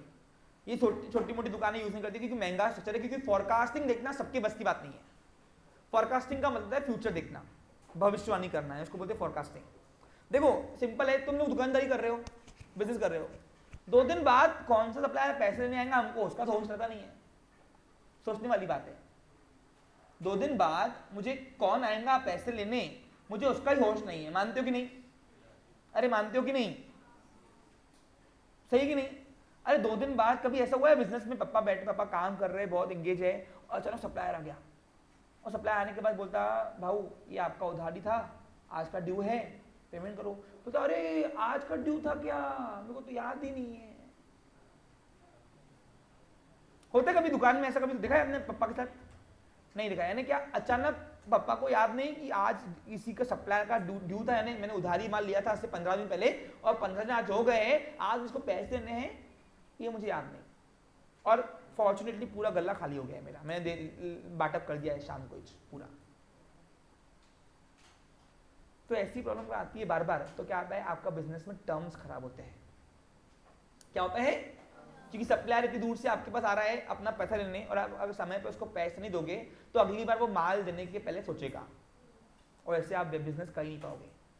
और इसलिए वो एरिया से बचाने का काम करता है मैनेजमेंट। मैनेजमेंट अकाउंटिंग क्या करता है? इतना एक्यूरेट है कि आपको आने वाले फ्यूचर में फाइनेंस की नीड कहां है, और यानी यूजेस ऑफ फंड्स और रिसोर्सेज ऑफ फंड्स से 2 फैक्टर पे खेलता है। Bye preparing budgets is always prepare for future. अब सर ये बात समझी नहीं, आप जो बोल रहे हो ना, ये सब ऊपर जा रहा हमारे, मेरे को मालूम है ऊपर जाना ही है, लेकिन मैं इसको एक एग्जांपल देके आपको समझा सकता हूं। देखो ध्यान से समझो। सपोज क्या हुआ, मेरा एक फैक्ट्री है, कारखाना है, बहुत बड़े पैमाने पे दुकान चल रही, मतलब मेरी बिजनेस चल रही, इंडस्ट्री। उसमें मैंने 3 है, मेरे पास बहुत सारे लोग हैं काम करने वाले, 3 हेड्स रखे मैंने। 3 हेड्स कौन था? सपोज मैंने पहले रखा, आपका नाम क्या है बेटा? संपूर्ण के पीछे वाला साहिल। आपका नाम क्या है? पीयूष, है ना? और तेरा? यश। अब मैंने क्या किया, मैंने अपने बिजनेस की टोटल काम को 3 पार्ट में डिवाइड कर दिया, और 3 मेन मुख्य मैनेजर रखे। मैनेजर होता है हेड ऑफ द एम्प्लॉइज, उसको बोलते हैं मैनेजर, जिसको मैंने एक स्पेशल एरिया दिया। 15 मिनट है मेरे पास समझाने के लिए, यहाँ पे ध्यान रख पा रहे होंगे तो अच्छी बात है, छोड़ देना, मतलब रख लिया। मैं इसके बाद कभी इसके ऊपर खर्चा नहीं करूंगा। हाँ टाइम देखो। अब क्या हुआ, मेरी फैक्ट्री है, सपोज कौन सी? कोल्ड ड्रिंक वाली फैक्ट्री है, कोल्ड ड्रिंक बनाने की मेरी फैक्ट्री है, और मैं खड़ा हूं दिसंबर 2022 में, आज की तारीख है, और मैंने अपने फैक्ट्री के अंदर 3 बड़े बड़े हेड रखे हुए एम्प्लॉइज के, जो मैंने काम बांटा हुआ है। इसको बोलते डिवीजन ऑफ वर्क। मैनेजमेंट में क्या बोलते हैं इसको? Division of work. मैंने पहला रखा साहिल को मैंने दिया है परचेज डिपार्टमेंट।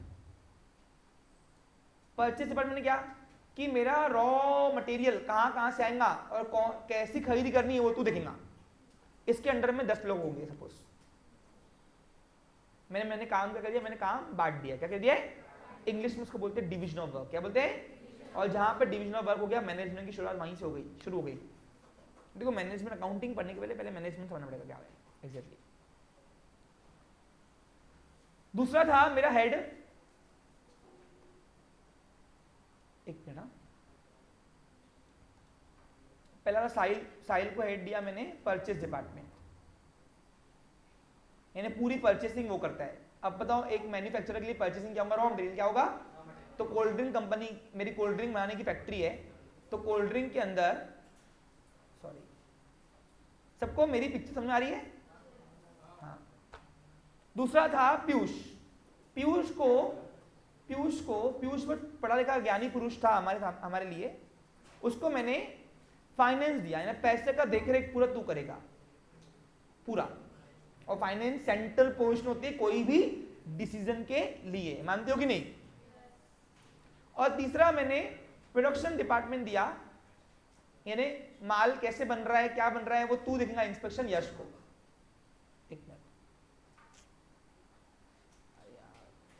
हाँ ठीक है, समझ में आया ना? मैं भी रफ हो जा रहा, बार बार बेईमानी कर रहा है। चलो इधर रखते हैं, इधर देखो, कौन था? साहिल, पीयूष और यश। इसको दिया मैंने परचेज डिपार्टमेंट, इसको दिया मैंने फाइनेंस डिपार्टमेंट, और इसको दिया मैंने प्रोडक्शन डिपार्टमेंट। अब माल कैसे बन रहा है, क्या बन रहा है, वो तो देखेगा। अब मैंने क्या किया, हम खड़े हैं दिसंबर 22 में, यानी 15 दिसंबर की बात हो रही है। 15 दिसंबर 2022 में खड़े थे हम लोग, खड़े। सपोज आज की तारीख कौन सी है, अज्यूम करो 15 दिसंबर 2022, मान के चलो। ठंडिया है, क्या है? ठंडिया। अब अचानक मैं आया, मैं कौन? मैन्युफैक्चरर। कौन हूं मैं? प्रोड्यूसर, मालक। मैं आया फैक्ट्री के अंदर, सब मिल गए, मतलब मेरे कैबिन में आ रहे तीनों, नहीं तीनों ने आया, मतलब यश कैबिन में आ। तो यश को मैंने बुलाया, मैं यश चल रहा बढ़िया सब काम? हाँ सब बढ़िया चल रहा। मतलब ठीक है, दिसंबर में अपना सेल कम है, और एक डिपार्टमेंट बनाया, सेल्स डिपार्टमेंट। और सेल्स डिपार्टमेंट मैंने, सपोज आपका नाम क्या है? धीरज ना? धीरज को दिया मैंने DHIRAJ, ओके। धीरज मैंने सेल्स दिया है, पूरा सेल्स, किस किस को माल बेचना है, कैसे बेचना है, उधार नकदी, तब तू देगा। तेरे अंडर में कितने एम्प्लॉय ले ले तू, मेरा काम, मेरे को टेंशन चाहिए नहीं, मैंने काम बांट दिया। इसको बोलते हैं डिविजन ऑफ वर्क। क्या बोलोगे? हाँ। अब वो इस तरीके से मैंने पीयूष, यश को बुलाया, यश कैबिन में आ, मेरे कैबिन में आया वो। मैं सबसे सीनियर पोजीशन पे हूँ। मैनेजमेंट लेवल के 3 होते हैं, टॉप, मिडल, लोअर। क्या बोलोगे? मैं टॉप पे बैठा हूँ, मालक हूँ मैं, और ये मिडल में कौन है? क्योंकि मैंने उनको हेड बनाया। क्या बनाया? एक एक एरिया का हेड। और जो इनके अंडर में काम करने लोग होंगे वो लोअर लेवल मैनेजमेंट आएंगे। कहाँ आएंगे? तो लेवल ऑफ मैनेजमेंट 3 चलता है, टॉप, मिडल और लोअर। याद रहेगा? पिक्चर सबको समझ आ रही? कोई छूटा तो नहीं बच्चे लोग? ठीक है। अब यहाँ पे हुआ इस तरीके से, मैंने यश को बुलाया, यश जल्दी इधर आ ऑफिस में। मेरे ऑफिस में आ गया, और मैंने बोला देख भाई यश सुन ले मेरी बात। यश और इसको बुलाया मैंने, ये परचेज साइल को, दोनों को बुलाया। मैंने इधर आओ दोनों। बोलो सर। मैंने देख दिसंबर 15 है, आज की आ गई है, ठंडी चल रही है, हमारा सेल कम है, चलो ठीक है चल लेंगे, लेकिन मेरी सीजन आएंगी, और सीजन आएंगी मार्च में, मार्च 2023 में, अप्रैल 2023 में, समझा ना आपको क्लियर? और मई और जून, ये 4 महीने हमारे पास कोल्ड ड्रिंक पानी की तरह बिकती। तुमको मालूम है हर 4 महीने में, तुम भी पीते होंगे गर्मियों में, ये गर्मियों का टाइम है ना, जून में कम होता है, लेकिन फिर भी जब तक बारिश नहीं आए तब तक गर्मियों की तरह पानी, कोल्ड ड्रिंक पानी की तरह बिकती। बराबर है कि नहीं? अरे मानते हो कि नहीं? उसको बोलते सीजन। अब एक्चुअली सीजन किसको बोलते? सुनो, सीजन आने जिस पीरियड के अंदर तुम्हारा डिमांड बढ़ जाता है, जिस पीरियड के अंदर तुम्हारे प्रोडक्ट का डिमांड बढ़ता है, उसको अपन बोलते हैं सीजन। क्या बोलते हैं? अब अगर डिमांड में तुमने सप्लाई नहीं बढ़ाया तो तुम अपने पैर पे कुल्हाड़ी मार रहे हो, मानते हो कि नहीं? अरे सीजन में नहीं कमाया तो कब कमाएंगे? सही कि नहीं? तो व्यापारी उसको सीजन बोलता है। सीजन है क्या? जिस पीरियड के अंदर तुम्हारा डिमांड बढ़ता है प्रोडक्ट की, जो प्रोडक्ट की तुम डील कर रहे हो, जब ट्रेडिंग करो चाहे इंडस्ट्री करो। सबको मेरी बात समझ आ रही है? प्राची यहाँ पे ध्यान दे, कॉन्सेंट्रेशन लगा यहाँ पे। सतना नहीं, आपसे बात कर रहा हूं। तो मैंने बोला इस 4 महीने में मेरा अगर माल का शॉर्टेज हुआ तो तुम दोनों को निकाल दूंगा। सही है ना? खेलने वाले यही है, ये माल लाके देगा कच्चा माल, ये माल बना के बेचने इसको देगा, बेच।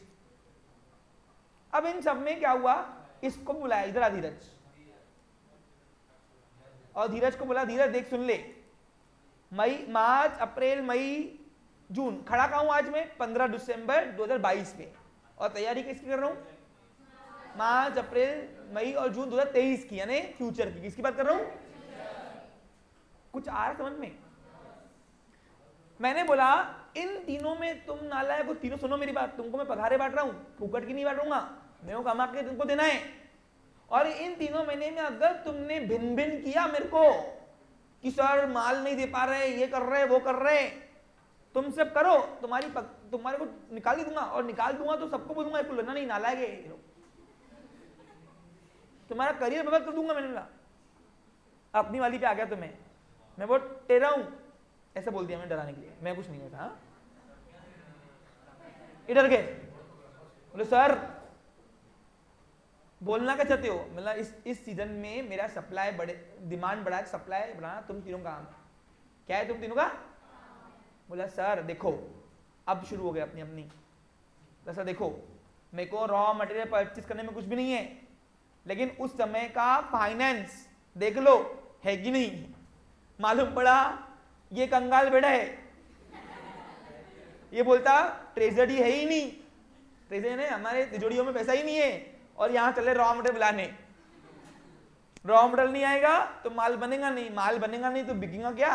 तो सर हम तीनों को मत बोलो, मेन जो है उसको बुलाया ही नहीं। किसको? फाइनेंस मैनेजर को बुलाओ, उसको भी मिलना दी। पीयूष इधर आ, और पीयूष आया दुबे, और पीयूष देख भाई सुन ले क्या बोल रहे तीनों, ये बोल रहे हैं अगर तू पैसे देगा तो तीनों का काम चलेगा, तो जुगाड़ बंद, क्योंकि पैसा सेंटर पोजीशन है, बराबर कि नहीं? मानते हो कि नहीं? तो मैंने बोला फटाफट एक काम कर, ये 4 महीने के अंदर पैसा कहां से आ रहे, यानी इनफ्लो सोर्स क्या बोलते इसको, कहां से आएगा और कहां जाएगा, क्या मुझे इन 4 महीने में कहीं पैसों की कमी तो नहीं पड़ रही? आप भी बोल दे, बाद में मुंह खोला तूने कि सर पैसों की कमी पड़ गई या माल रुक गया, काम रुक गया, तो तुम्हारी खैर नहीं, चारों को पकड़ के मारूंगा। धंधे में मजाक मस्ती नहीं। बोला कोई बात नहीं सर, मैं फटाफट अभी रिपोर्ट बनाता हूं। उसने क्या किया, फटाफट पीयूष अपने कैबिन में गया, इसके पास एक्सपर्ट टीम दिया है मैंने इसके अंडर में। इसने बोला एक काम करो, बजट बनाओ। क्या बनाओ? कि अप्रैल में, मार्च अप्रैल मई और जून, इन दिनों में पैसा कहां से आएगा हमारे पास।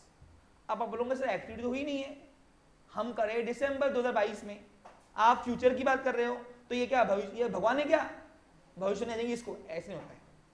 ये क्या करेगा, ये पिछला अकाउंटिंग किताबें खोलेगा, पीछे के पिछले साल के, वो पिछले साल की अकाउंटिंग खोलेगा। वो अकाउंटिंग खोलने के बाद वो देखेगा कि पिछले महीने नोटा कहां से आए थे, सोर्सेस, पैसा कहां से आया था, सोर्सेस, और कहां हमने दिए थे, क्योंकि हमको सप्लायर को देना पड़ता ना, माल लेते उधारी में, कभी उधारी नकदी। तो उसने एक बजट बनाया, किससे? पास के परफॉर्मेंस से फ्यूचर के लिए। फ्यूचर के लिए क्यों? मैंने क्या बोला, खड़ा कहां है आज वो 15 दिसंबर 2022 को, हम बना किसके लिए रहे, क्या देख रहे? Financial position. क्या देख रहे? कि मार्च अप्रैल मई जून, ये 4 महीने में नोटा कहां से आ रही पैसा, और नोटा कहां से जा रही, इसका इवैल्यूएशन हो रहा। मानते हो कि नहीं? फ्यूचर की बात कर रहा हूं। और पीयूष ने क्या किया, पीयूष ने अपने अकाउंटेंट बुलाया, अकाउंट इंदिरा रे, अकाउंटेंट इसके अंडर में काम करता है, उसको बुलाया, बोला मेरे को पिछले साल के, यानी पिछले साल कौन से, मार्च 2022 का, अप्रैल 2022 का डाटा दे। अब बताओ ये वाला पीरियड हो चुका है, हम खड़े कहां हैं, 15 दिसंबर 2022 को। देखो डेट मेंटेन, मेन है यहां पिक्चर में डेट। सबको पिक्चर समझ में आ रही है? हाँ। तो उसने क्या किया, उसने देख लिया, उसने क्या किया, फटाफट स्टडीज की पैसे कहां से आ रहे। एग्जाम्पल अभी सपोज मार्च में सेल हुआ होगा हमारा। अब सेल 2 तरीके से होता है, उधारी नकदी। तो नकदी में तो उसी वक्त आते हैं, लेकिन उधारी में जितना पीरियड उधारी दे रहे हो तो पैसे तो अगले महीने में आएंगे ना। मानते हो कि नहीं? सही कि नहीं? ए तुषार यहां पे ध्यान दे,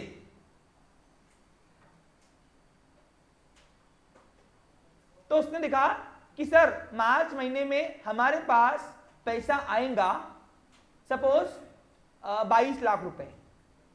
अरे टर्न में बड़ा है भैया, मैनेजमेंट अकाउंटिंग कोई ऐसे चिल्लर नहीं चलाता कोई। बोला ठीक है, जाएंगे कितना? बस सर जाने का सोर्स 15 लाख ही है। यानी मैंने क्या बोला, बैलेंस बच रहा है? बैलेंस बच रहा है? बोला हाँ सर।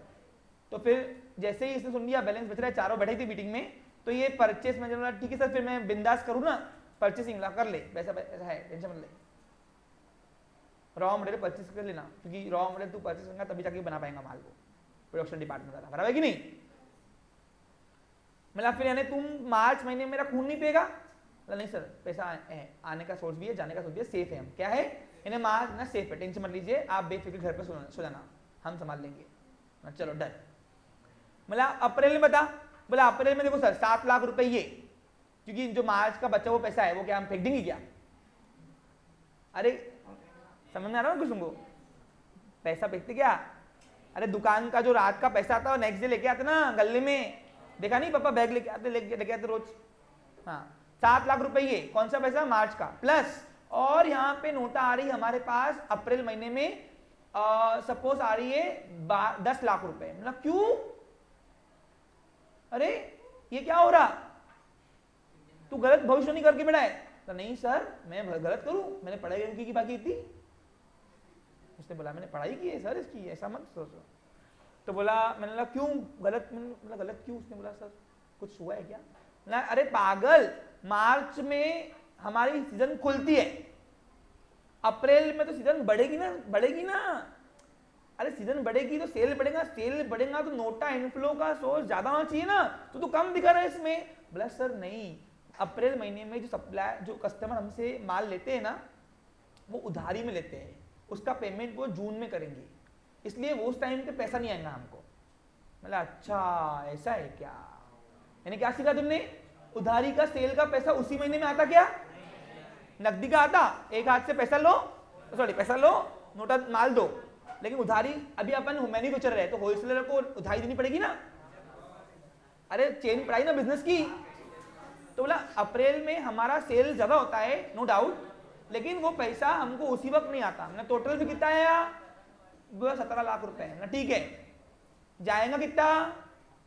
जाएंगे कितना? अरे बता जाएगा कितना? तो बोलता सर हमारा यहाँ पे जाएगा सपोज यहाँ पे जाएगा हमारा 19 लाख रुपए। ना पागल है क्या? नुकसान करवा रहा क्या? सही है कि नहीं? मतलब ये तू गलत कुछ तो भी घपला कर रहा। अरे भाई सीजन में अगर मैं लॉस में जा रहा तो मतलब क्या ये डेफिशिएंसी आ रही ना पैसों की, क्या आ रही? उल्टा सीजन में तो उल्टा पैसा भरपूर होता है, देखा नहीं पापा लेके आते गला भर भर के। तो ये कैसा हो रहा है भाई, ये क्या कर रहा तू, मजाक कर रहा? बोला सर नहीं सुन लीजिए बेटा, it's a request to you all of you, मेरी नीचे बैच खड़ी है मैं फिर भी पढ़ा रहा हूँ आपको, इसलिए शांत बैठो, ये कंसेप्ट समझना पड़ेगा तुमको मैनेजमेंट अकाउंटिंग क्या है एग्जैक्टली। तो उसमें सर यहाँ पे 2 लाख का निगेटिव बैलेंस आ रहा, क्योंकि इनफ्लो कम है आउटफ्लो ज्यादा है, यानी नोटा आने के सोर्स ज्यादा है और सॉरी कम है और जाने की सोर्स। तो मैंने बोला ऐसा क्यों हो रहा? सर देखो यहाँ पे 19 लाख रुपए इसलिए कर रहे हैं क्योंकि फरवरी और मार्च के सप्लायर जिससे हमने माल लिया था उसका पेमेंट यहाँ करना पड़ेगा हमको, हमने वहां नहीं किया हुआ है, इसलिए यही महीना एक ऐसा था है जहां पे तंगी आती है। मतलब अच्छा अब बताओ, जैसे ही उसने मुझे दिसंबर में रहते हुए अप्रैल की भविष्यवाणी दे दी कि 2 लाख का गाला आना है यहाँ पे, कम पड़ना है पैसा, तो समय रहते हुए मैं हाथों यहाँ पे लोन्स की डिमांड कर सकता ना। अब मैं क्या करूंगा? मेरे को मालूम पड़ गया कि अप्रैल में पैसा कमाने वाले अपने पास, तो मैं अभी से ही टेंशन ले लूंगा, समय है मेरे पास। मैं यहाँ पे 10 लाख से बात करूंगा, मेरे को लोन चाहिए, तू कितना देगा ब्याज, तू कितना देगा, तू कितना देगा, तू कितना देगा, तू कितना देगा, जो कम ब्याज में देगा उससे मैं लोन उठा दूंगा 2 लाख का, फिलहाल दे कहने का। इससे क्या हुआ? होने वाला जो लॉस था वो बच गया, मेरा एक्सपेंस कम हो गया। क्यों? क्योंकि इंटरेस्ट मेरे को अगर एंड टाइम पे ये आते थे मेरे आंख पे कि 2 लाख कम पड़ रहे, तो मेरे को हाई रेट ऑफ इंटरेस्ट पे भी पैसा लेना पड़ता था। लेकिन अब मेरे पास समय है 4 महीने, कितने हैं? तो 4 महीने में 10 जगह मैं घूमूंगा, पहले देखूंगा, और फिर जाके जहां से मुझे ब्याज कम लगा मैं वहां से लूंगा कि नहीं? समय है ना? ये काम करता है मैनेजमेंट अकाउंटिंग। खत्म नहीं विचार, रुको। फिर मैंने बोला ठीक है, अब इसका पैसा कब देना पड़ेगा? बोला सर मार्च में दे देना, क्योंकि मैंने बात कर ली 2-3 दोस्तों से। बोला ठीक है मैं दूंगा तेरे को अप्रैल में पैसे, लेकिन कितने महीनों की चाहिए, सही कि नहीं? तो मैंने पूछा कितने महीने, तो बोला सर मार्च में दे देना। बोला क्यों? नहीं मई में, सॉरी मई में दे देना। पूछो क्यों? ना देखो सर मई में ये 2 लाख रुपए माइनस करने के बाद भी इनफ्लो आ रहा है हमारे पास। सपोज इनफ्लो आ रहा है मेरे पास, समझो, हाँ इनफ्लो आ रहा है मेरे पास 25 लाख रुपए। कितने आ रहे? 25 लाख रुपए। और आउटफ्लो सर यहाँ पे सिर्फ और सिर्फ 10 लाख रुपए है। मतलब क्यों? बोला सर वो सबको लेन देन हमने अप्रैल में कर दी ना, जो हमने उधारी में सप्लायर से माल लिया था, कच्चा लिया होगा हमने, कहाँ पे? मार्च और फेब महीने में। उसका पेमेंट मैंने अप्रैल में कर दी, तो अभी हमका ज्यादा खर्चा नहीं है हमारा, सिर्फ वो लेबर चार्जेस, ये खर्चा वो खर्चे मिला के 10 लाख रुपए हो रहे हैं हमारे महीने के खर्चे। मतलब ठीक है, मैंने पैसे बचा रहा, मतलब हाँ सर ये 2 लाख रुपए माइनस करने के बाद भी, हाँ यानी ये मैंने 2 लाख रुपए इसमें बता दिया आउटफ्लो में, यानी 8 ही लाख होते थे, 8 लाख रुपए, लेकिन 2 लाख रुपए जो अपन ने पिछले महीने कर्जा लेंगे, कहाँ लेंगे? कर्जा, वो भी रिडीम कर दो, वो आउटफ्लो का सोर्स है। क्या है वो भी? तो ऐसे करके मेरे पास कितने बच रहे? 15 लाख बच रहे ना। अरे 2 लाख रुपए इंक्लूड है इसके अंदर, इंक्लूड यानी 8 + 2 ऐसा। तो ऐसे 10 लाख 15 लाख बच रहे मेरे पास। कितने बच रहे? यानी मैंने दोस्त को बोल दिया सिर्फ एक ही महीना दे। पूछो क्यों? बोला यार मेरे को मार्च अप्रैल महीने में सीजन है मेरी। आपको देखो फोन आती होगी बड़े बड़े व्यापारियों की, अप्रैल महीने में सीजन है मेरी, मेरे को वहां पैसे कम पड़ रहे हैं, ऐसा मेरे को प्रेडिक्शन आया हुआ है। प्रेडिक्शन क्या आया हुआ है? अंदाजा लग गया है। अब 2 लाख रुपए की जरूरत पड़ सकती है, 2-2.5 लाख रुपए की, थोड़ा इंतजाम करके रखना ना यार वहां पे। दोस्त बोलता कब देगा? बोला अगले महीने, पैसे आने हैं अगले महीने। फिर अब ये भविष्यवाणी मैंने कर दी है दिसंबर महीने में, फ्यूचर की बात कर रहा हूं, पैसों की बात कर रहा हूं, फाइनेंस की। तो जो अकाउंटिंग इंफॉर्मेशन फ्यूचर के लिए टॉप लेवल मैनेजमेंट को मिडिल लेवल मैनेजमेंट सप्लाई करता है, कौन करता है? कौन? अकाउंटिंग एरिया का डिपार्टमेंट का हेड। उस अकाउंटिंग को हम मैनेजमेंट अकाउंटिंग बोलते हैं। क्या बोलते हैं? और ये जो बन रहा है ये रफली एक बजट बन रहा है। क्या बन रहा है? इसको बोलते हैं कैश बजट। क्या बोलते हैं?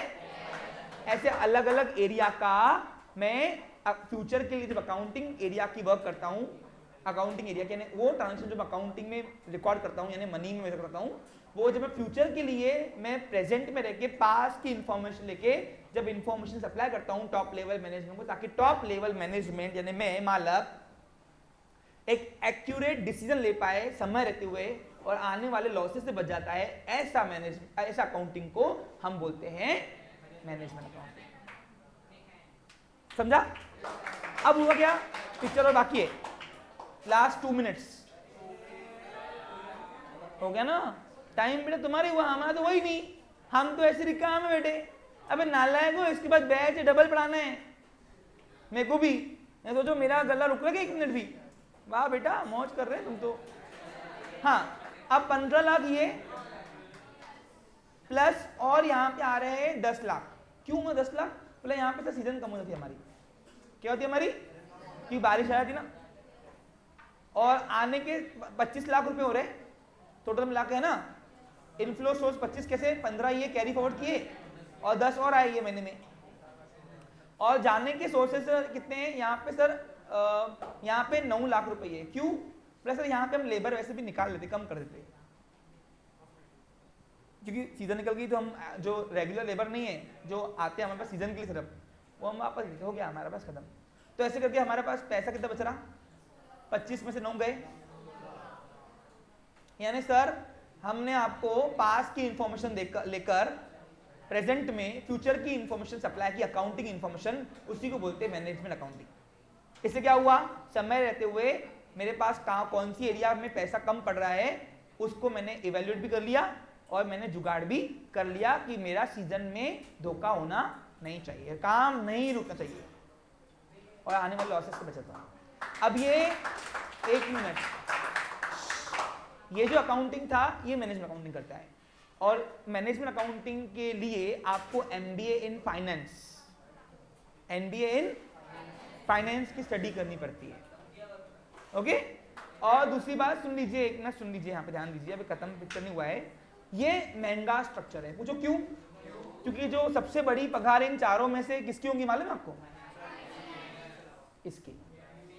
अब देखो सर ये उसने भविष्यवाणी की है, कितना प्रतिशत सही है?